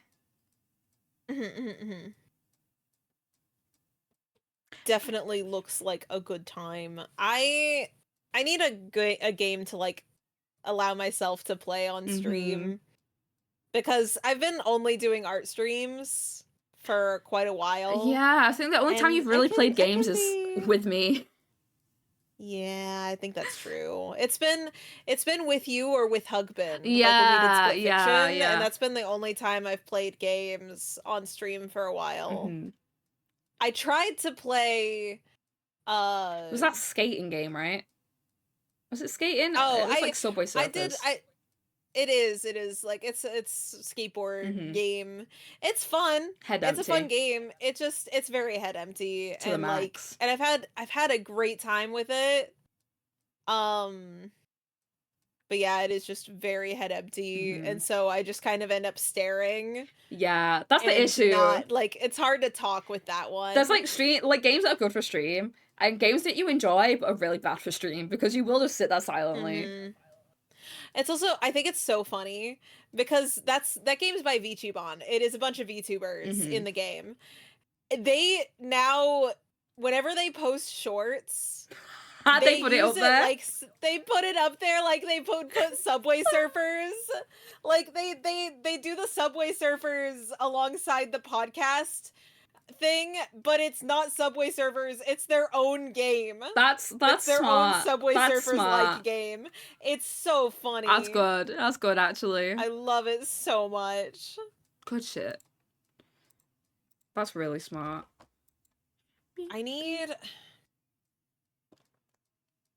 I'll have to like at some point actually start having a schedule again. I did make the assets for it. They're for whenever new model comes out, but they exist. Whenever new model comes out, we'll start having an actual schedule as to what I'm doing, which will be pretty cool. I can't wait for when we VTube collab and like right now, like the art styles are like they're different, but we're still people sized, you know. I can't wait until you are a little chibi guy. I'm just gonna be a little guy with a big old head and fingers. It's I'm jealous. Hey, fingers that can move and track. Yeah, I just have these and these branches. We'll have to test. We should off stream test how well it works over stream, because it does have a lot of things, and sometimes the shared tracking doesn't like that. So we should test that one. It might be that B isn't allowed hands when we stream together. Yeah, I might have to do a separate like export of it without the moving hands, like just completely delete the hand tracking and do another export of it. If I can't have hands, you can't have hands. Yeah, they're a lot. There's a lot happening with them, and so I probably will have to do that. Yeah. Oh, I was messing around with some repo mods the other night. Ooh. Just like the basic ones of reviving with 20 HP instead of 1. Pretty solid, because you don't get instant killed. Shared upgrades, which is great. It makes it a lot more fun than having to like scrounge for upgrades. And shared healing, so like you only have to buy 100, eat it, and everyone else gets it. But then I was also looking at a bunch of other mods. Like I just saw one before that was they added the Muppets as an option as a cosmetic. There's obviously mimics, there's a bunch of cosmetic stuff, and there's in-game items like the nuke that if you break it explodes the map and it's an instant game over. I've heard. Yeah. So like low-key I want to get like not a big group down, but like maybe 4 to 6 people and just fuck around with like insanely modded like repo. I would love to do that. Hell yeah. Absolutely. Like yeah, I just like I'm so in. I know like a lot of mods can break. Like it won't be like thousands of mods, but like just some pretty funky ones. I think also, what's the moon one that you'd mentioned about lethal? Oh, Wesley's Moon. Wesley's Moon. I thought I saw on the mod page for it, Wesley's buildings, something like that. Wesley's was mentioned. I don't know if it's the same one or not, but I'm gonna check it out and see if there is like extra like new places. Yeah, because so far I think there's Headman Manor, there's the Academy, there's the space station, and I think that's it. Oh yeah, that sounds correct. So more like there's a Wesley's repo mod. I think I saw it, but I'll take another look. Like I'll try out the mods before I like send anyone, but like that would be fun to do at some point. I do love Wesley's. We should, I want to play Wesley's Moon with you at some point. We should do that because I do know how to do it now. It's really cool. There's really neat stuff. I don't even care if it's on stream or off stream. I just want to play with you. I think it'd be very funny. Yeah. Hell yeah. And I know there's it's a plenty good of people that time. would be down to play. Yeah, we just gotta message the chat, Mhm. ask people when they want a game. Hehe. I'm trying to think of like how busy I am Yeah. currently. I know I'm busy Friday night, Yeah, I got therapy Friday. but I think that's it. You want to do it this weekend? I'm down for this weekend. Well, I want to hang out this weekend. Play Wesley's Moons. I don't think we have any plans for this weekend. We were just gonna chill and like recharge because we've been doing a lot lately. And I think that's it. Sounds good. Birthday gift got here. I got a Star Wars Dark Falcon Lego set. Hell That sounds cool as fuck. Wait, sorry, when was it your birthday? Happy birthday! Happy birthday! When was your birthday? No, guys. Oh, it was you're buying a birthday gift. Okay, I was gonna sing you happy birthday. Fuck. Yeah. Oh, happy. Oh, yeah, we did. Happier news. I got one of my s- partners a birthday present that is shipping to them. Okay, I was gonna sing you happy birthday. Happy birthday to your partner. Happy birthday to your partner. I was so sad that we missed your We- birthday. I was like, no, my 2 weeks off and I missed Astoria's birthday. I super missed the previous message. Absolutely. Yeah, no. We're not reading chat today. We cannot We're doing read. our best. We're a little bit illiterate. August That's 13th. okay. Bet. Alright, put it in my calendar and everything. Hold on. My face is frozen. Just wait for it. Mhm. What month is August? It's this one. Found it.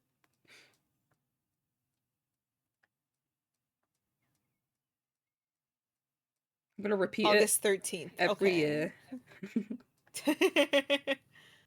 So even if I stop streaming and we never talk again, every year I'll know it's your birthday. That's pretty neat. My issue is that if I get told your birthday, I will try and put it in my calendar because I have an awful habit of just forgetting people's like birthdays, like dates. I'm awful at remembering dates. Mm-hmm. Sorry, Yeah. it's in my phone calendar now. I'm gonna stream on that day and I'm gonna say happy Forever. birthday. It's in there forever now. There's no escaping it. I just sent the same exact message. The delaying pre-orders still comes out in June. Oh, is it they're delaying because I know they were worried about scalping. I think they're worried about it here as well, but it's big in America. Yeah. I saw they put a stop to Absolutely it a lot of is. places have put a stop to Pokemon card scalping, and people are pissed about it. And it's like, why are you pissed about them putting an Well. order limit on like the machines? Yeah. When you want to buy out 300, like the entire stock. Yeah, maybe just chill. Let kids Maybe buy just, Pokemon like, let- cards, please. Let other people play let other people get stuff. Like it's not that I- difficult. That's like concert tickets are always so bad with Ugh, that It was too. awful with the Taylor Swift ones. It's so sad. Mm. It's like you needed a pre-sale code, but by the time I got my pre-sale code a day after they released. And there was no tickets left except for the VIP packages that were seats worth 65 quid, like 75 quid I think. Yeah. Sold for like 600 a seat because they got about 20 quid's worth of merch on it. It was like not even anything like signed or anything like that. It was like, here's Yeah. a tote bag and a lanyard and some pictures of Taylor Swift. And I was like, Wow. I don't like. Here's the thing: I've never been to a concert. I don't like live music. The bass, like the bass in live music, really gets to me. Mhm. So I might not have Yeah, even enjoyed For it, sure. but I was just like, damn, all right, I can't even try. I've started taking earplugs to the movies in case they have the mixing be too loud. I fucking hate it when it's awful. Yeah. Do your cinemas do the same thing where like the lights go dark and it has that like entrance thing to like, you're watching movies at this cinema, get ready for the biggest experience Yeah. of your life, and then they go boom wham mean- wham and deafen you. I don't think it's the same. I mean, it depends on each theater. Each Yeah. theater has one. I know that like AMC has been using the same one of like the woman in the pantsuit and heels for like it feels like 8 years or something. They've been using that same one. Mm-hmm. where she just talks about the theater. Like, I feel like it's so weird to see them marketing the idea of being at the theater while you are currently sitting in the theater. Yeah. We do have a British guy that goes, "You're in the cinema now. For everyone's viewing enjoyment, please turn off your phone. We don't want to hear any cheeky rings. I'm looking at you over there." And it's just like, every time you're like, me? And I've already turned my phone off and it's in the bottom of my bag. They have those, but they're like per movie. There's like an M&M branded one that I saw recently at a theater. Yeah, they're like commercials to tell you to turn off your phone. It's very odd. I feel like with the Shrek one, there was a donkey telling us to... Yeah, that makes sense. Yeah, some movies have like specialized things, but yeah. I hate it when I'm at the cinema and it's like the first 5 minutes of a movie starting, I'm like covering my ears because they're like, we've got surround sound and epic theaterness, and then it just deafens you with like gross thwomping noises. Yeah. It's bad. You just get a couple ads, no turn off your phone thing. Interesting.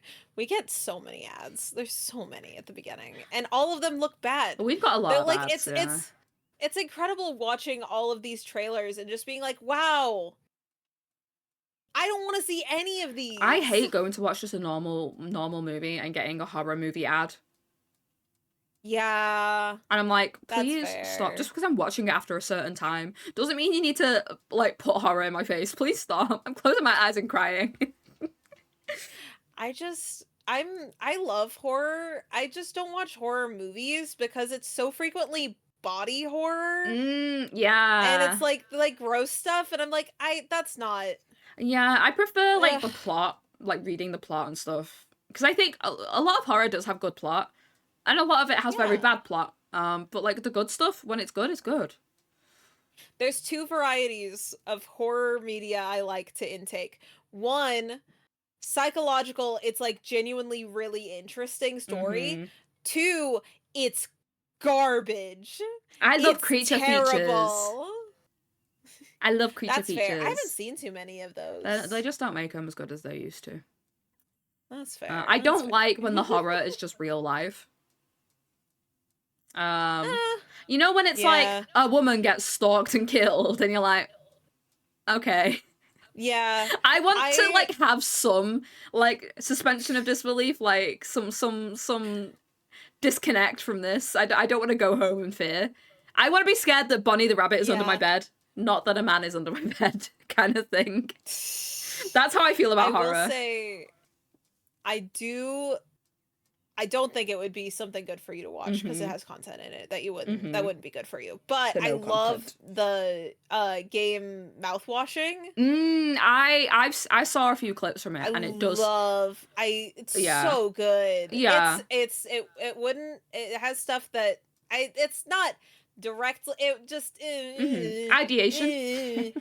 Yeah, that might not be good, but it's so interesting to like the slow, like, and in storytelling, because it is like slow realization. Spoilers. Hey. Spoilers for Mouthwashing, guys.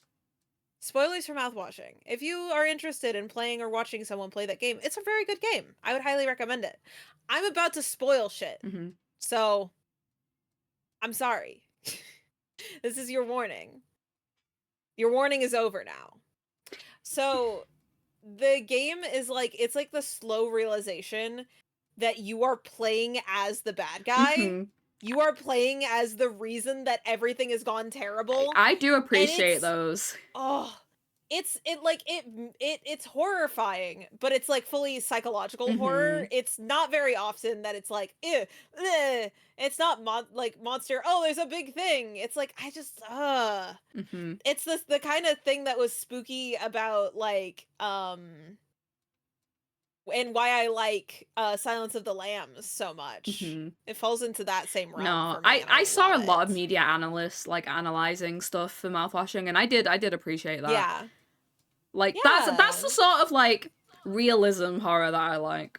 No, I remember watching a horror movie with someone where it was just like, deaf woman lives in the woods, and now she has to fight off an intruder that wants to kill her for no reason. And it's like, that's Great. horrifying. This isn't anything that's just like, this is just straight up like horrifying.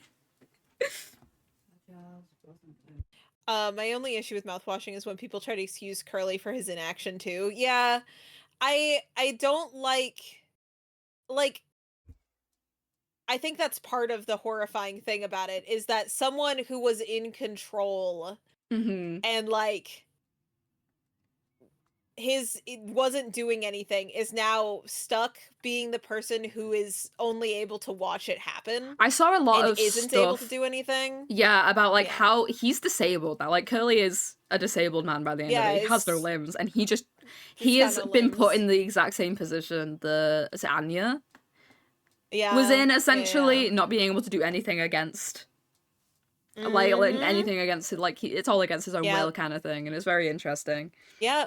He was the one fully in control, and now he gets to be the one with absolutely no control. But like the people excusing him for his inaction, it's ableism. They're infantilizing him, like, because now he is disabled. Well, I don't know if I would say, like, it's just like, just because I feel like it's could be looking at his infantilization, sure, but I think also it's like looking at it because something bad happened to him, that it can't be like he's doing something bad, like his something bad happened to you, so you can't have done something bad. Yeah, that's also kind of a vibe there, because I will say a lot of the love of him is dedicated to what he looked like before, and it's like the idea of him being a good captain, which he wasn't. No. He wasn't a terrible captain, but he can't be a good captain by means of like how he forgot about, or how he ignored something like that.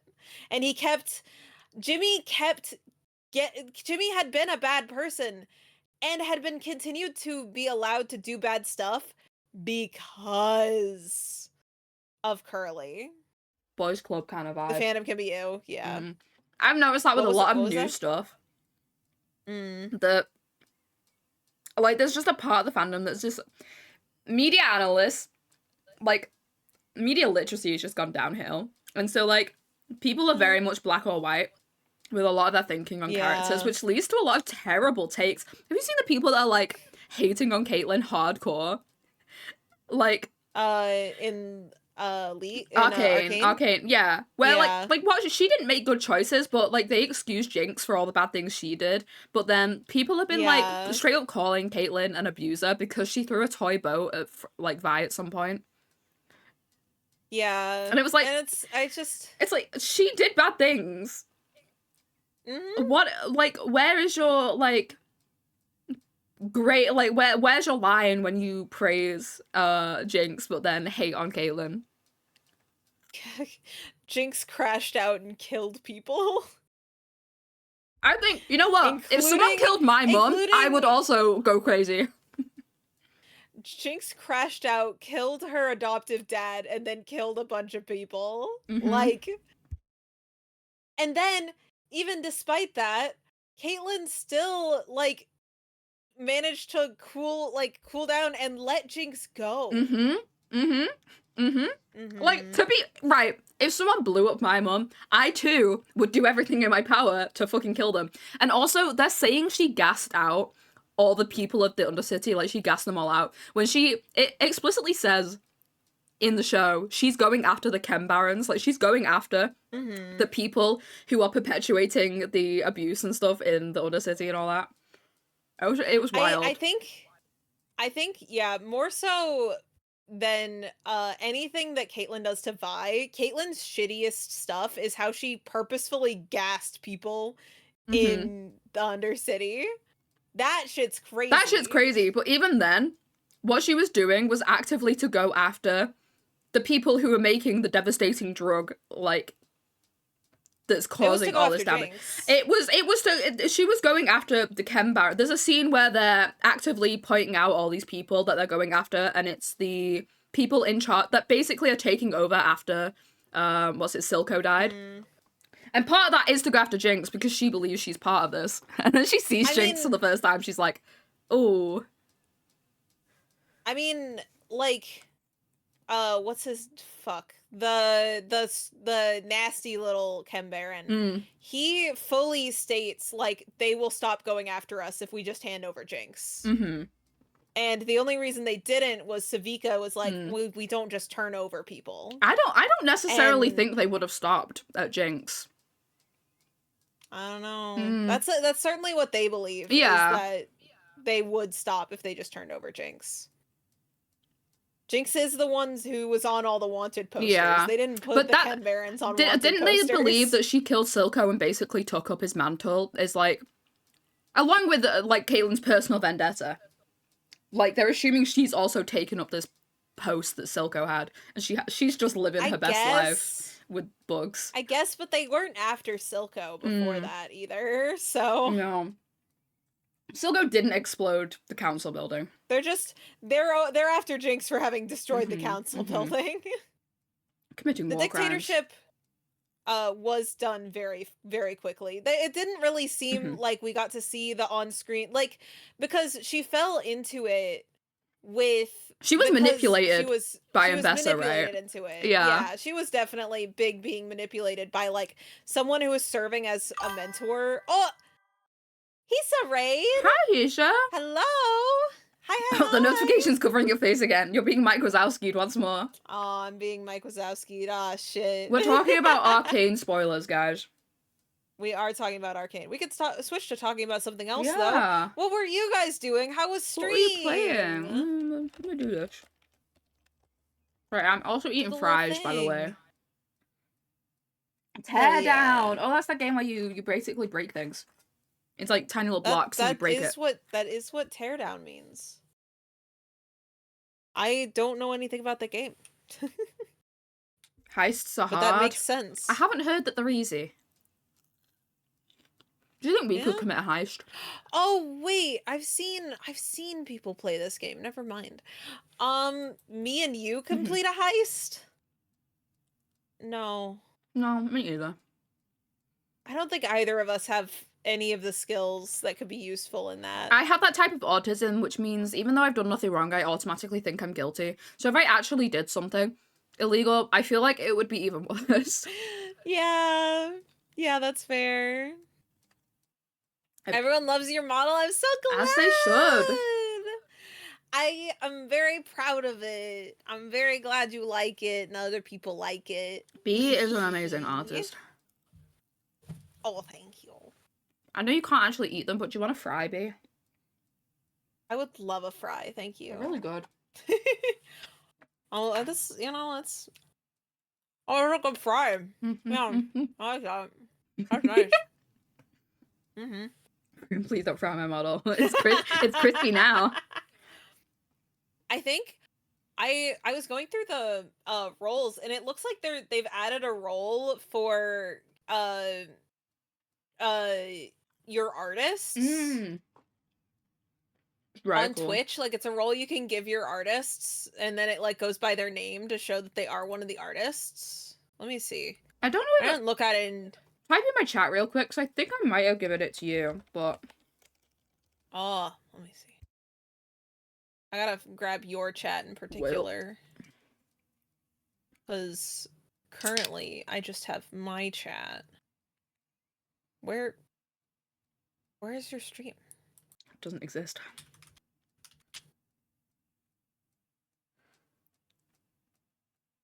Did you guys miss me streaming, by the way? Smile. Say yes. I did miss you streaming. That is actually true. That is actually very, very true. I just missed you in general. Very funny. No, you're a VIP. I am a VIP. Okay. I'm fancy. No, you have the artist badge. It's just giving you the VIP one for some reason. But you have the badge. It shows me your badges here. You have VIP, Share the Love, Twitch Recap 2023, 2024, and artist. I think you can choose the badges you have in people's chats. Oh. And it's just defaulted to just VIP. Huh. Mm-hmm. I can choose. Oh shoot. Yep. Well, VIP dang. overrides artist one. Bullshit. It's not bullshit. That's stupid. Is a tad bit bullshit. Chat appearance. It's my wife. It's my wife. Where do I change that? Settings.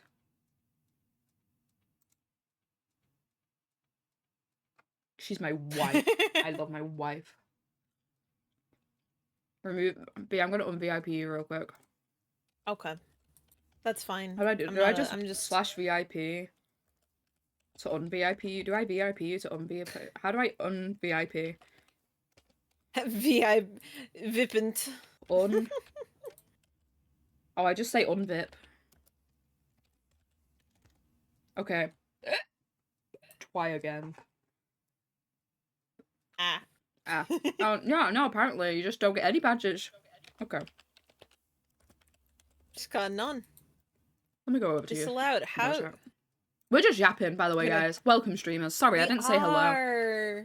Hello. Welcome in, Raiders. Oh my god! Hi. It's the Muppets! Sorry. You know when I said about the repo thing, where there's repo Yeah. skins for the Muppets? There is. Mhm. Like, it just showed up on my timeline, and it's Gonzo, Miss Piggy, Kermit. That's so cute. I love that. I love that so much. It works so well. Sorry, let me go to your, Bewitchment. Beep, beep, beep.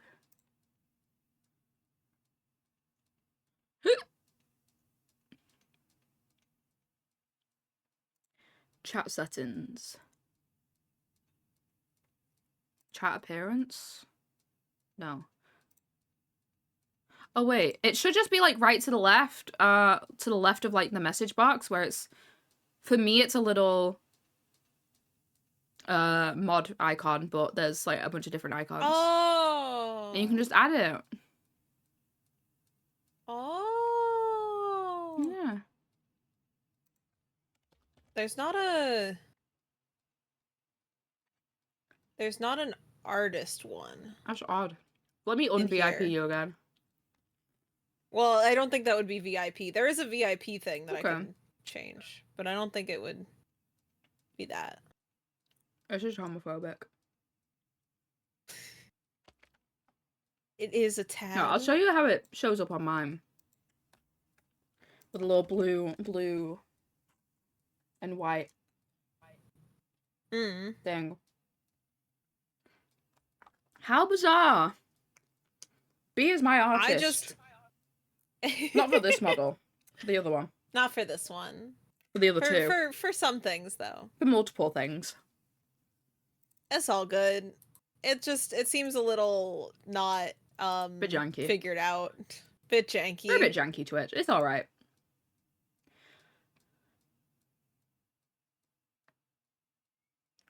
I want to turn off the Hazel redeems.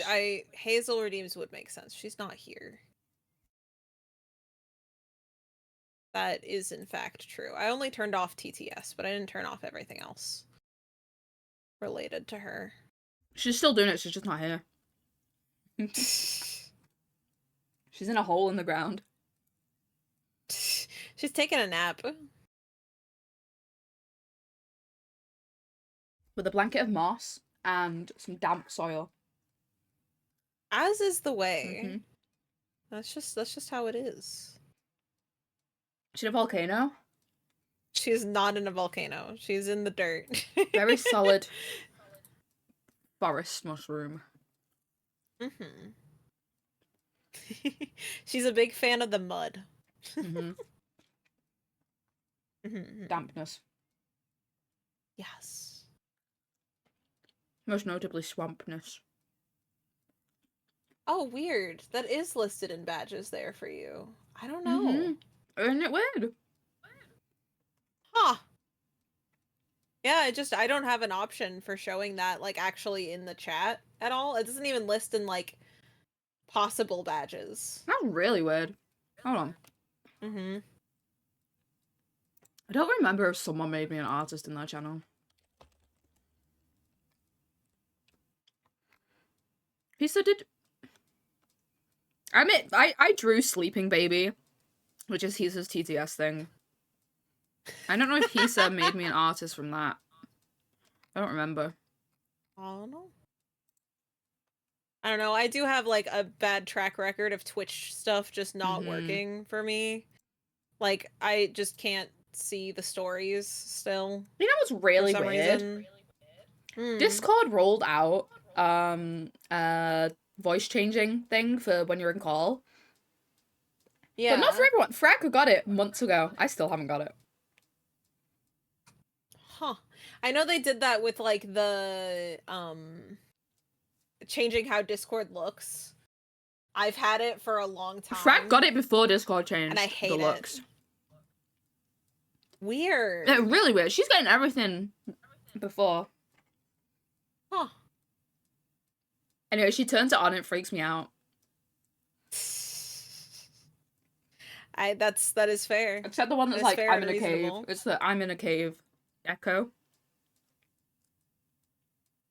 Oh, I can do that.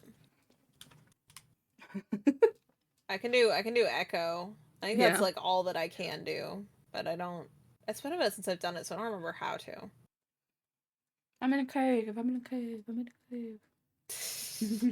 I had that ability at some point to put myself in a cave, but now I don't remember, so oh well. Oh well. You'll auto-tune your voice next time.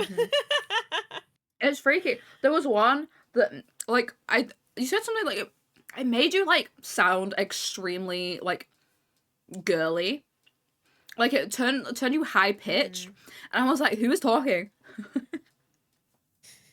That's not my wife. Terrifying. Yeah.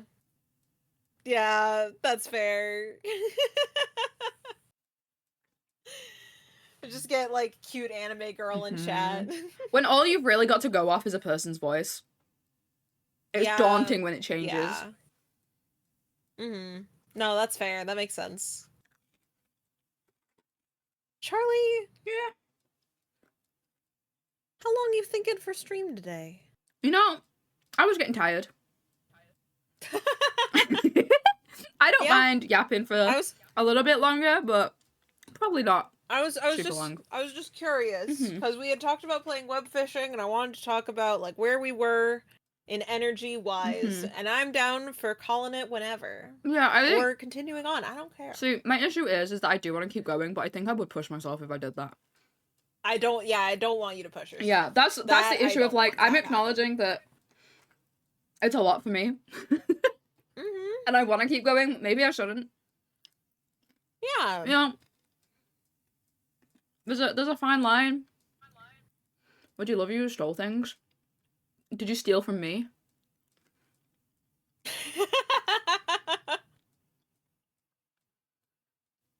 Big question. Did you steal from me?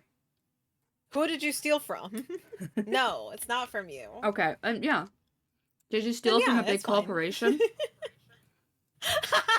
Because then it's not even real. In Minecraft. It's not even real in Minecraft. In Minecraft, it wouldn't be real. Because it's in Minecraft. Oh, he still thinks of video games. That's fine. Yeah. In Minecraft. Unless it's in Baldur's Gate and they catch you, then it's not fine. Then yeah, they might. Because everyone hates you then. It makes me feel bad.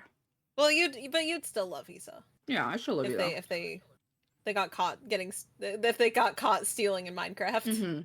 I'd be scared, but like it's fine. It's totally fine. Just don't do it in front of me. That's whatever. You know, because then I can claim that I don't know. You know. Yeah, for sure. I had someone try and when I was a teenager, someone I was with, and a group of friends try and shoplift, and I cried. I didn't talk to them after that. Yeah, that sounds like you. That makes sense.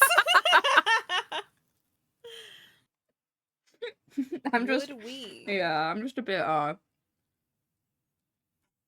rigid and moral. Yeah. That's fair. As I say with like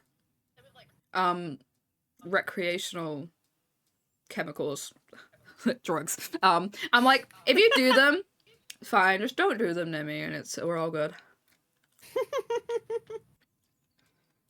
Not a fan. Not a fan. I saw a TikTok that was cracking me up because it was this woman who was like, I just got back from the distillery and I'm on my way over to buy some eggs from my neighbor. And I just want to say, what a fucking world we're living in that I'm buying eggs off the street and drugs at the store. Real. It's how it gotta be.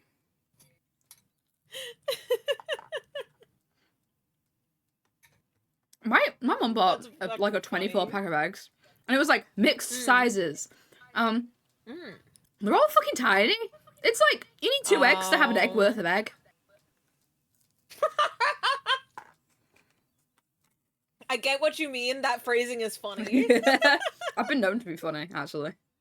You're so funny. You know what? That's so true. Make people giggle. We're funny together. Wow. Really? 2 peas in a funny looking pod.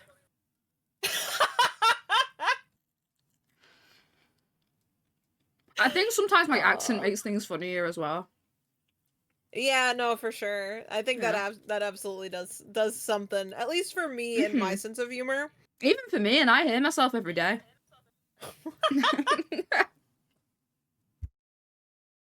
No, that's fair. I think it's the northernness I got. Yeah, I love you. Please never By go the way, bald. Where did this come from? See, I would ask you to not go bald, but I know you do anyway. You gave it to him. I as your mother gave you baldness. Your mother and father. I legally can't go bald because I don't have a skull. I don't have a cranium. That's how plants work. Okay, but plants usually don't have a lot of things that you do have. What do you mean? I got ass and tits, both as a tree and a humanoid. You have eyes and hands and arms and ears. Tell me a tree don't have eyes, hands, arms, and ears. Yeah. Oh, well. Normally. Either way, I don't have a back of my head. I don't have a shiny bald spot. I am, there's a reason I'm 2D, and it's because I'm just a very carefully cut, like, pile of leaves. You know when people make, like, realistic art out of leaves? Yeah, I'm that. Yeah. Don't think about, no, my soft spot. That's why I gave myself a concussion. And now it's a dint. That's why you gave yourself? No, it's where I gave myself one. Where you gave yourself one. Okay. Just, I gave myself a concussion so I could have a nice little soft spot. Nice little soft spot. It's what I wanted. It's like in a divot in the back of my skull. Maybe it was always there, but it definitely got more pronounced after I gave myself a concussion. And when I touch it, it gives me a headache. That makes sense. Mm-hmm. You know what? That's the concussion sweet spot right there. Big red circle. This is where the concussion goes. Yeah. Did you not get a dint in your skull from your concussion? Concussions? I don't think so. No? Well, the thing is, my concussions, I didn't... Because the concussions aren't from your head hitting something, it's from your brain hitting the inside of your head. Yeah, so I don't think with either of them, I technically hit my head to the ground. You just shook your head very hard. I fell with enough force twice. Yeah. And that'll do it. So yeah, but you got 2 concussions in a row from big boots. I did. I got a double concussion. It was so fun. I got a double shot. A double shot at vodka. What? Extra fun.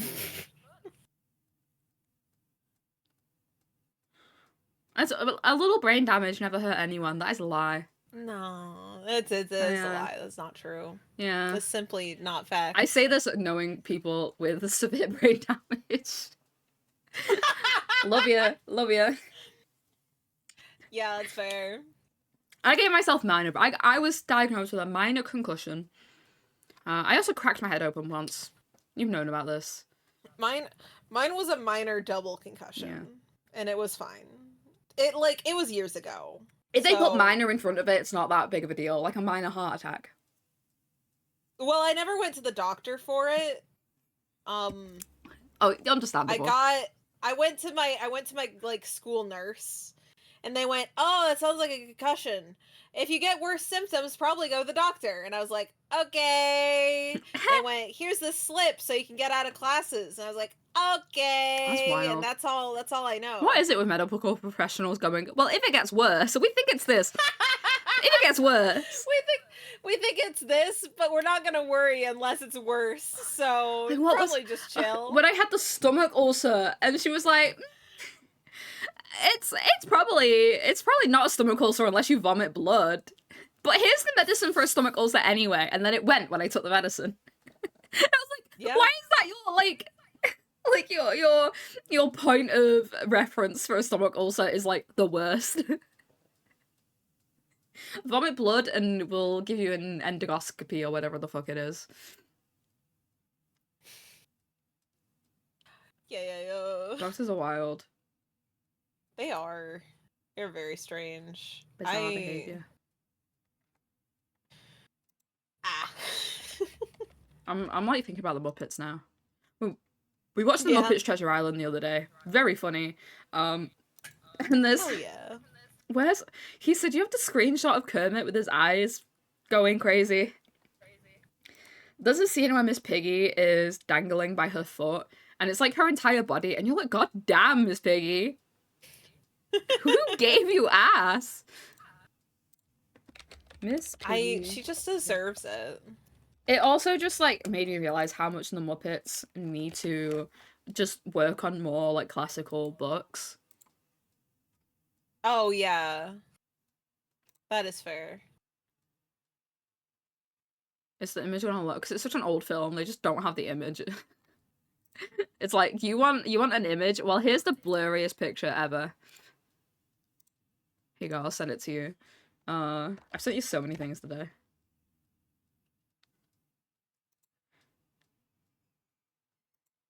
And like, you're like, God damn, Miss Piggy, that's a whole person, right?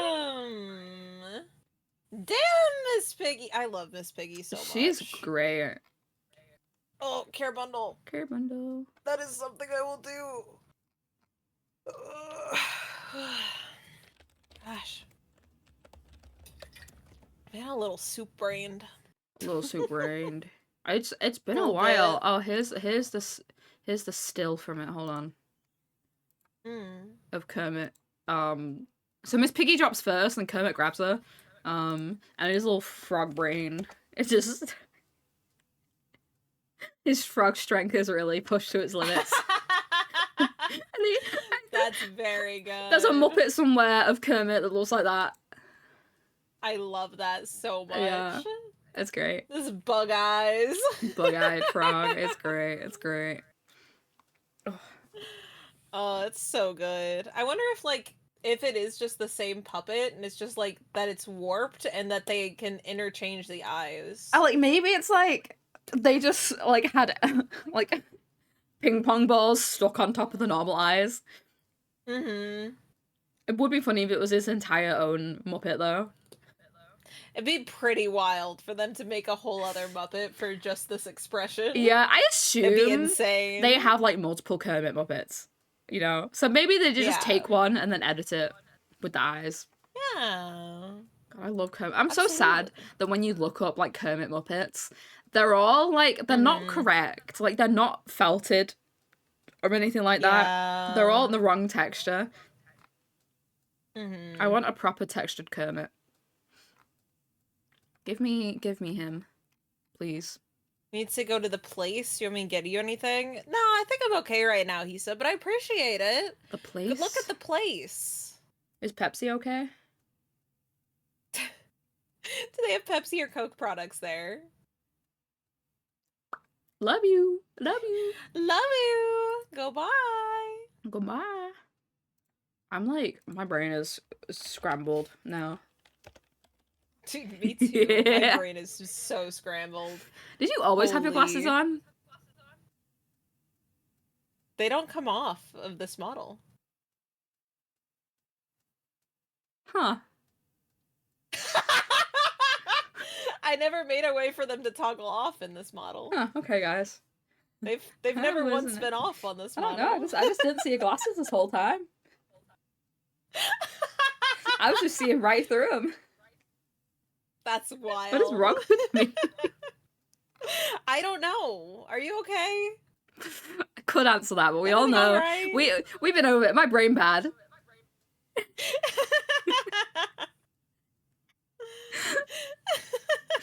It's actually right. The reason why I stopped calling my chronic illness ME, which is like the actual name for it, is because whenever I type it out, it would just be me in all caps. So people would be like, "What's wrong with you?" And I just go, "Me." This is the reason I had to stop calling it ME. Because like it was just getting really hard to describe to people. It's a little accusatory. Yeah, turns out it's actually true. It's my brain. What's wrong with me? Me. What's wrong with me? What's wrong with you? Me as well? Oh shit. Yeah, it's silly. It's silly. I've had so much fun. Guys, I miss streaming. Like today? Yeah. I miss yapping with you and yapping with chat. Yeah. Maybe I'll stream other days this week. Not Friday, though. Not Friday. I got therapy. At 11 a.m. Maybe do some gaming, me and you, this weekend with yeah. I'll put a ping in secret chat. Hell yeah. And be like, hey guys, modded Weeful? Hey guys, gamer hours? Gamer hours? Turns out people considered play games off stream too. Turns out people collab off stream. Oh. It's called being friends, apparently. It's no trend. It's called just like hanging out like normal people. That's how it works. That's what I'm told anyway. Guess we'll find out. I'll tell you on Tuesday if it works out. I was talking to Hugman earlier this morning about something, and at one point he was like, "Oh, so that's like, are you like dancing around stuff like that because of you're not used to talking about that with like normal people?" And I was like, I don't talk to normal people. Real. There's no one in my life that I talk to that I'm not comfortable with saying weird shit to. Yeah. I'll say that to everyone. Honestly, that's how you... Everyone gets to hear me say weird shit. That's how you get the right people around, you know? Yeah. You gotta curate your friendships. Absolutely. Like a perfect little museum of people that love and appreciate you and you love and appreciate them. Yeah. Imagine being normal people. Ew. It sounds kind of gross. Was that a thrill gore in the chat? Thrill. Oh shit. Thrill. I love the vibrato you put on that. Thank you. Thrill. He deserves it. It's got a little drama. A little drama. A little drama to the thrill. A little drama to the thrill. Wow. Yeah. I'm so sorry. No, it's funny. We're funny. We're funny. Oh, I was looking at the Universal part. Okay, so it's part of like it's the universes thing. So it's different one. There's a Harry Potter one. There's a Nintendo one. Pretty cool. There's a How to Train Your Dragon one, and then there's a horror one that's got like Frankenstein and Dracula vibes. Wow. And I thought you would like that because it's got a gothic theme to it. Yeah. I have heard that the Mario one is better for the Japan one than the America one. It feels like most things are better. Theme parks. Yeah, theme parks are just better in Japan than they are in the US. Yeah. They just are fancy. They just do things better stuff over there. Yeah. Yeah. Oh, But, you know, got some cool stuff. some cool stuff. I've been to Universal. Is this Universal in California? It's Florida, I believe. Orlando. It's Florida's. It's Orlando. I've been to the California one where they have like Wizarding World and like there's like a Transformers thing and a Jurassic Park section. That's cool. I've been to that. That's pretty cool. It was when I had sun poisoning though. Oh yeah. So I only was there for one day. I love you calling it sun poisoning because it makes it sound so like fantasy. It is, but yeah, that's what it's called. Like, I had beyond the sunburn, I had sun poisoning. Sun poisoning. I have Bless I was your heart. like bro Like, That's what it's called. No, like I meant like that in a nice way, in an English way, because I just remembered that I said that because I had the visual. Bless your heart, and I had a British way, not in a Southern American way. I had the visual of like when you told me how sunburnt you were, that you could not move and you were swollen. Yeah, Like I had that like memory, and then I went, oh bless you. I could like barely open my eyes. I really wish I was insecure, especially at the time. Because it was like when I was a teenager. So I was like, I'm insecure. I don't want photos of this to exist. But now I'm like, oh god, I wish I had photos of that. Really funny top photos of that. So I could prove just how fucked up I looked at the Yeah, time. no, I believe you. God, I looked so fucked up. I like couldn't open my eyes. I looked like a different person. Yeah, from no. being so swollen. It's crazy how different people look when they're swollen head to toe from sun poisoning. Yeah, it's insane. I had like a blister on my shoulder that was the size of a Pringle chip. Oh, awful. Yeah. Yeah, I don't go out in the sun. It was nasty. It's bad. It was my first time being that close to the equator, and we didn't sunscreen often enough, and so I was dead. I simply burned to a crisp. I don't tan very well in the first place, and I was quite young when we went to Florida. It was like the biggest vacation our family had ever had, and we've not had a bigger one since. Like, we just don't go on vacation. Yeah. We're not like, I do families that go on vacation like every year for like 2 weeks to like some fancy location. Not us. We went camping. No, we went to a caravan in Wales or something like that. But this was like the big one, and my mum and dad really wanted to take us to like have this big experience. But I don't remember it. I remember like very few things. I got bullied by Mike Wazowski. Oh. Fuck that bitch. Man, fuck Mike Wazowski. Fuck Mike Wazowski. I was wearing cute Mickey Mouse ears, and he made fun of me, and I was too autistic to realize it. He was like, what are those ears on your head, huh? Are you a mouse? I was like, no, it's my hat. The crowd laughed at me. Fuck you, Mike Wazowski. I remember thinking that if I sang under my breath, "The sun will come out tomorrow," that people would think I was Annie.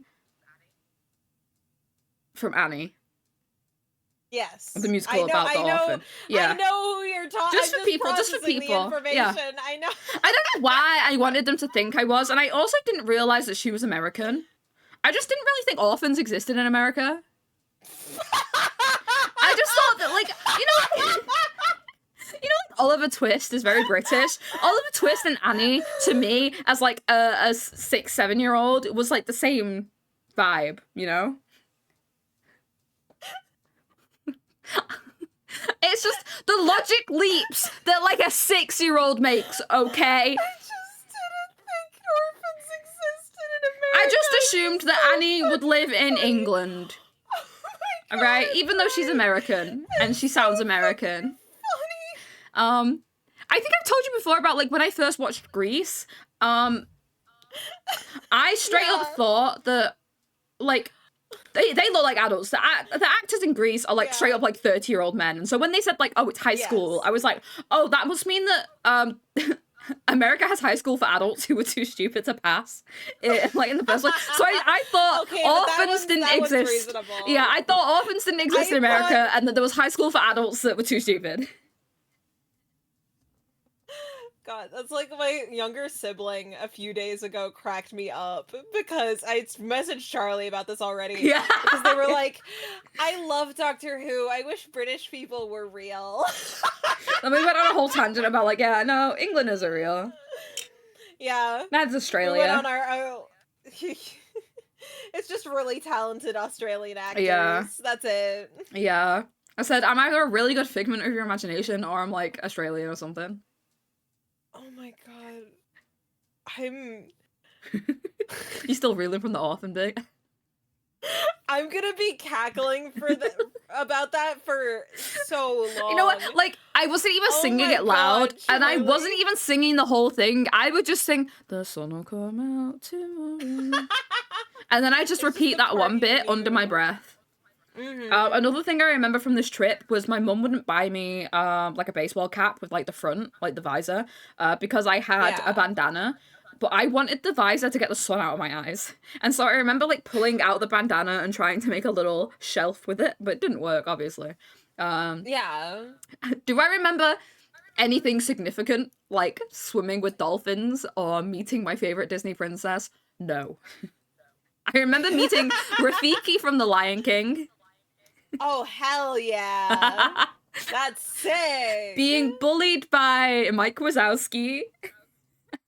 Of course. Catching a lizard in the pool outside and opening my hands just to find a tail there. Because they dropped the tails and I felt awful about it. And yeah. swimming in like the tide pools with like the stingrays going about and then one touching my leg and 2 seconds later I was on top of my uncle's head. Because I was that terrified I climbed up him. Wild. Yeah. So it's just like, yeah. I apparently went on a trip to like Nashville when I was a kid. I have zero. My mom keeps mentioning stuff and being like, "Oh yeah, this thing that happened on the Nashville trip." And I'm like, "I don't believe this trip has even fucking happened. I don't Yeah. It's like she's like, "You were like 10 at the time. You don't have any memories of it?" And I'm like, No. "No, what?" Nashville, Tennessee? And she's like, yeah, we did this thing and that When? thing. And I'm like, no, I don't think that's true. That's wild. Actually, I don't believe you. Yeah, sometimes it just be like that. But Charlie pulled it off, not really. Pulled what off? My uncle's head?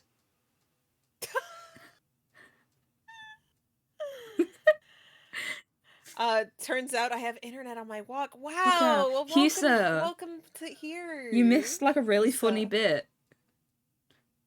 Oh, pull the lizard No, tail. I didn't know. The lizards Aw. drop their tails. Yeah. Like when they think they've been caught by a bird or something, they drop their tails and they run away scot-free and I have a tail in my hand and I scream. Because my big brothers were catching lizards and I was really impressed by it. I really wanted to catch a lizard and I just got a tail and I opened my hand and screamed and threw it. I honestly understandable. That's kind of icky. Yeah. Well, because like Just we have don't a lizard have tail. lizards and shit out and about in England. And so like going to the back of the house and seeing just like lizards all over the net was really cool. Yeah, I mean Ireland doesn't have snakes, so Yeah. you know. We do. They do. You do have there. I know. just for people out there. My brother got bit by a snake once in the wild. Whoa. An adder, the only poisonous snake in England. Oh no. Yeah, he was fine. He fell off his Okay, bike onto that's it, good. so kind of deserved it no. actually. I can't say I've had too much experience with actually just seeing snakes out in the world. I've seen snakes plenty in captivity. We Mhm. have a snake. I love her. But I just haven't. I've seen more turtles out in public. I've told you my story about like how I had a turtle that ran away from home, right? No, Okay. they can run. Turtles, there are different kinds of tortoises. This was a tortoise, technically, not a Yeah, turtle, but tortoises can run. um They can actually quite Has fast. your turtle run away? They can go quite fast, but the big thing was, I don't know whether I gotta ask my parents at some point because I've come to the realization that they may have just lied to me and thought it was better to tell me that my tortoise ran away. Yeah, from I think home they might have rather lied than to what you. actually happened. I think they might have lied to you. Well, okay, no, but like it is possible it got away. So this tortoise was one that my dad like hit on the drive home. Oh. And so he was concerned about it, so he just took it back to the house. And we put up these like this box of 2x4s. And then we like put some bark in there, and it was just we were having this tortoise stay in our backyard. We had an indoor place for it, but we also had an outdoor place. Kidnapped it from the wild And so to hit it with a car. Valid. It makes sense. Probably would have died otherwise. It makes sense that we would have put it in like that it would have been able to get out because we had like put bark at a slant for it to like have a little den, but it could have made space for it to like climb up and get out. And so that's what I've always been told. And I've not asked if that is actually the case. For the reason we had it. The issue that is making me think that maybe that's not why, because all of that story makes complete sense. And I have a very vivid memory of how we set this up and how it definitely could have been possible that this tortoise could have gotten out. Okay. I think your tortoise died. Maybe it wasn't injured very badly at all. I think the bigger thing might have been as to why my parents would have gotten rid of it was that it was a box turtle, which is illegal to own in the United States. You cannot take those and own them, even if you hit them with your car. Yeah. So, yeah, they might have like just pushed it over the fence and been like, not our problem anymore. Yeah, well, maybe I assume just like open. Yeah, the fence. no. No. I mean, guys pushed under the fence, but then I thought fences don't have gaps at the bottom, so my next one was over. Yeah, so I haven't asked for clarification. I didn't realize until I was like out, like looking at reptiles with Husband, and we were at the zoo, and so they had some kinds of reptiles that are illegal to own in other circumstances. And we were looking at these box turtles, and I was like, "Oh, I had one." And Husband was like, "What do you mean you had one? B, you aren't allowed to have those." And I was like, "What? What do you mean?" They probably let it go. They probably set it free and then just told me it ran away. Because they realized they were breaking the law. Because they realized they were breaking the law by having this turtle. Jesus. Yeah. Wowie. Though also it could have just run away and it would not be surprising. You can occasionally see a terrapin out and about. Freddy said, the most I see are coyotes and possums. Do you know how cool that is? Like, just as a person who's, like, doesn't see anything ever because England is dying of biodiversity. Like, I see a hedgehog and I'm like, oh my god, a hedgehog! Yeah, we just don't have shit like that. I have seen, we had, like, oh my god, at my college, it was like Raccoon City. We would see raccoons all the time. I also saw a possum mom carrying her babies at a once. Mexican place called I saw a fox once. We heard coyotes constantly. Never saw them, but I heard them constantly. There were deer everywhere. Also lots of blue jays. Oh, at the zoo. I don't think I got a good picture of it, but when I was at the zoo, I actually saw a blue jay, not in captivity. It was just chilling.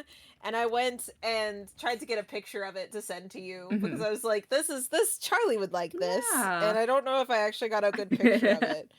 But I was like, it's Bright Blue Bird. Charlie thought that was cool. I should take a picture. Yeah, no, it's one of the things I like about America is like the it's so big that you do just have so much biodiversity naturally, and it's so big that even though like things like the buffalo were hunted to near extinction, they still exist. Like there's still like They do. it took about 3 years for them to kill out all the wolves. Not like that, but like essentially, yeah. Like it didn't take long for them to hunt everything cool to extinction.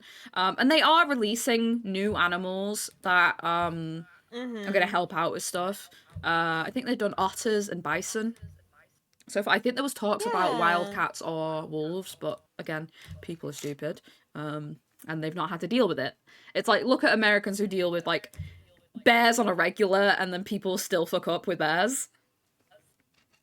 It's like, you've been taught how to deal with bears, but you don't... There's still people who won't deal with them properly, so... But yeah, it's very cool. It's very cool.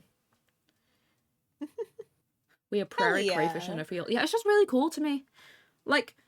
Us Brits go to the seaside and scrounge around in fucking tide pools to look at all the cool creatures in there, because we just don't get to see many cool creatures. Like, Sybil will send a picture of a possum on his way home from work, and I'd be like, oh my god, it's just a guy.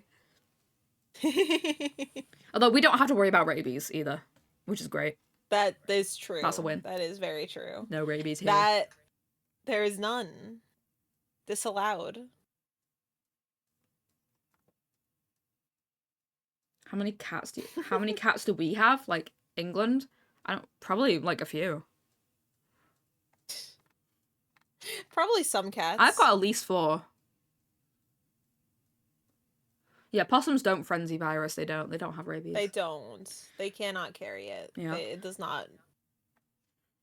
Good thing about England doesn't work on them. Is the lack of natural biodiversity means that even though there's, like, a bunch of outdoor cats not really doing anything. They can't. There's no species left for them to kill. Like, we already did it all. They don't really go after hedgehogs because spiky. Like, maybe you get a cat in the city trying to fight against a fox for some trash. But the foxes ain't doing much. Like, maybe if you lived in the countryside, a barn cat would maybe fight with a badger. But like British badgers and American badgers look very different anyway. Yeah, they do. They are very different. Very different. I love British badgers. I think they're very cute, but that's only because I read The Animals of Farthingwood. Yeah, our deadliest animal is a cow or a tick. And that's because idiots walk into cow fields with their dogs and like get stomped on by a cow because their dog's not on the lead. Yeah, ticks are spooky also. I had to pick so many of them off of Puppy Girl. I hate it. I hate ticks. It's so gross. Yeah. Hisa hates foxes because Hisa has lived in the city, and city foxes are notoriously terrible, awful because they've interacted with the humans. Foxes in the countryside, chill, scared of you, will run away. And thus they were, for there were no animals left to conquer. Yeah, that's cool. Like, and like another reason I want to visit like American national parks is mostly to see wildlife and stuff as well. Of which I would be terrified to do if like I don't want to see a bear, but like I would love to like just see like a funky bird or a raccoon, you know? Yeah. Yeah, for sure. Animals I would not want to come across that I know are in America, and I'm not even gonna be like obviously it's like every single predator animal, you know. I don't want to come across a mountain lion or a wolf or a coyote, but I definitely do not want to cross a moose or a bison. Like I want to look at them from afar, respectable, you know. I do not want to be close to them because I know they're violent. Like if that animal has hooves, do not trust it. Genuinely, if an animal has hooves, do not trust it because they will kill themselves if it means they can kill you. Like, they have zero self-preservation. At least if you punched a cougar hard enough in the face, it would probably run off. Like, predator animals need self-preservation. Yeah, deer will be kind of whatever, but like moose are so big. Don't do it. Moose. I pet a bison from a car in a safari because I was feeding it things. I also pet a buffalo who then a wasp. It's one of those safaris where you can feed little pellets from your car, and I fed it some pellets, and then a wasp flew up its nose and it sneezed and bonked me in the head with its big horns. Thank you, wildebeest. I think it was a wildebeest. Thank you, wildebeest. I cried. Damn. I was like 10, so like fair dues. I was like, fuck this was. This guy was my friend until you flew up his nose. Yeah, that's fair. do not wild We were bite him. chilling. How dare you? Honestly, like, I think the thing about animals is that I am an animal autistic, you know? I love animals, but I respect them.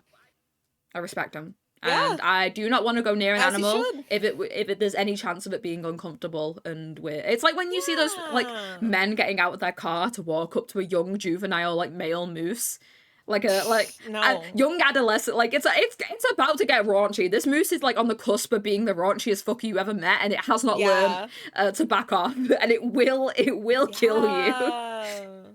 Don't fuck with animals. Don't Just fuck like with leave animals. them alone. You've Learn got to a be Zoom chill. function on your phone. Use that. Like, yeah.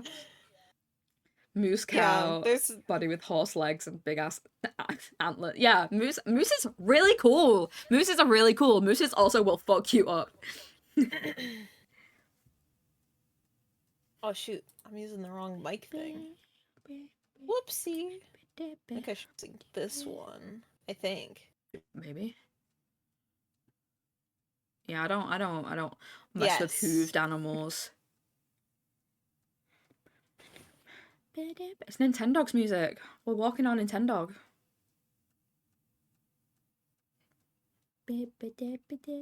And south we have fucking yeah, I'd rather be north than south. Because it's like up north they tend to be big. Like where it's colder they tend to be big, you know? Like scorpions. Yeah. No way, no how. Ain't no way I'm You're fucking never with a scorpion. Never taken your trip to Arizona or to Australia then? No. No. Go into spider scorpion Not zone? messing with, like, scorpions are so scary. They are. But isn't it cool how they glow in the dark? Yeah, the UV, Like like. the little UV, yeah. Isn't that so Not cool enough for me to get close to them, though. It's like, I can deal with big animals, right? I know predictability of big animals. You know? Snakes and scorpions. No.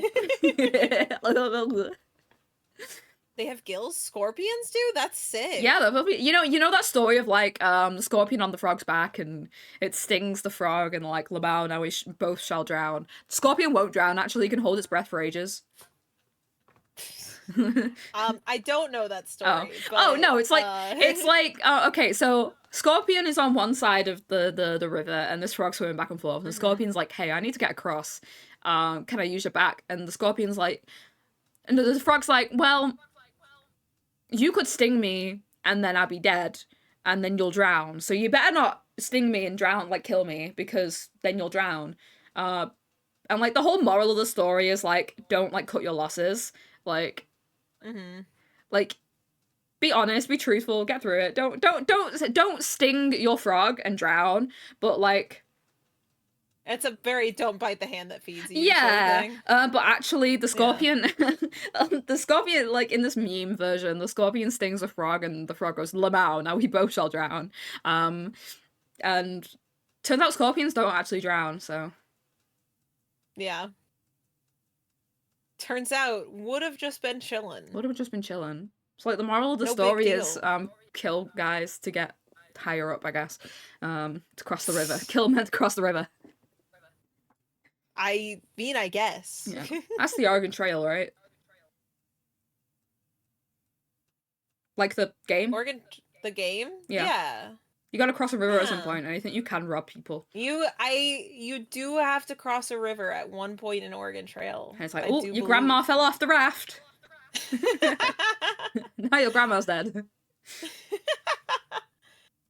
How do we feel about Colin Stream? I'm good. Yeah, we should wrap it up. Like a little present. Yeah.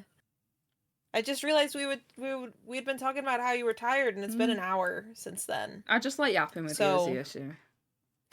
I love yapping with you. I ate some food and I got a little bit of a boost, but yeah. Gotta rest my throat. Cyber was telling us about coconut Yeah. crabs. When they baby, they're just normal hermit crabs, then they get too big to be in shells, and they also lose their gills and be land freeze forever, and then eat Amelia Earhart. Wild. I added that bit. That is true facts about them though. It's pretty neat. They ate Amelia Earhart. Most likely. Yeah, so cool for them. That's like top 10 coolest meals that you could say that you've had is in fact like to be able to be like, yeah, this famous An iconic person, woman in history. and, iconic woman in history. You know how she's gone? Yeah, that's me. That's me. And it pats its belly.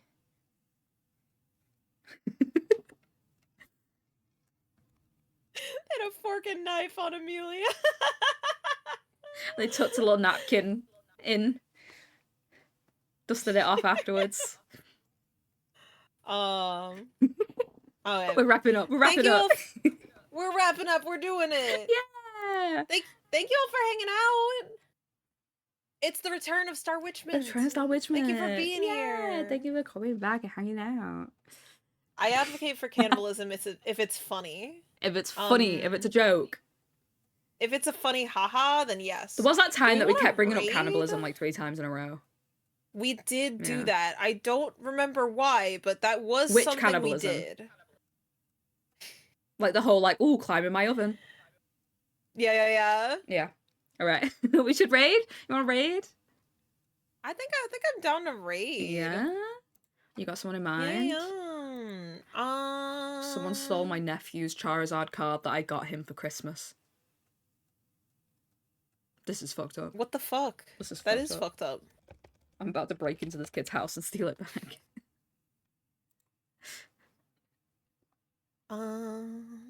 Who is live? Who are we I'm feeling? gonna see who's live. I wish that I could see the whole list of people I follow. That's That's live, what because I've had lately the it's not same been doing issue. that to me. It like shows me the like a small group of them, and it's like, okay, but How about everybody else I follow ever?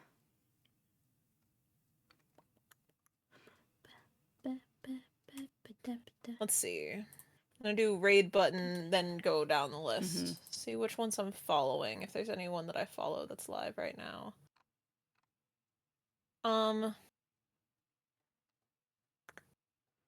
know Naomi's live.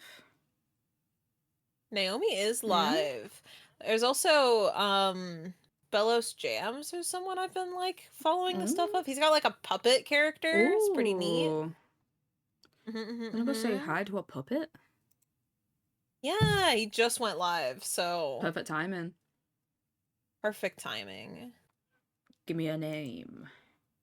Yeah.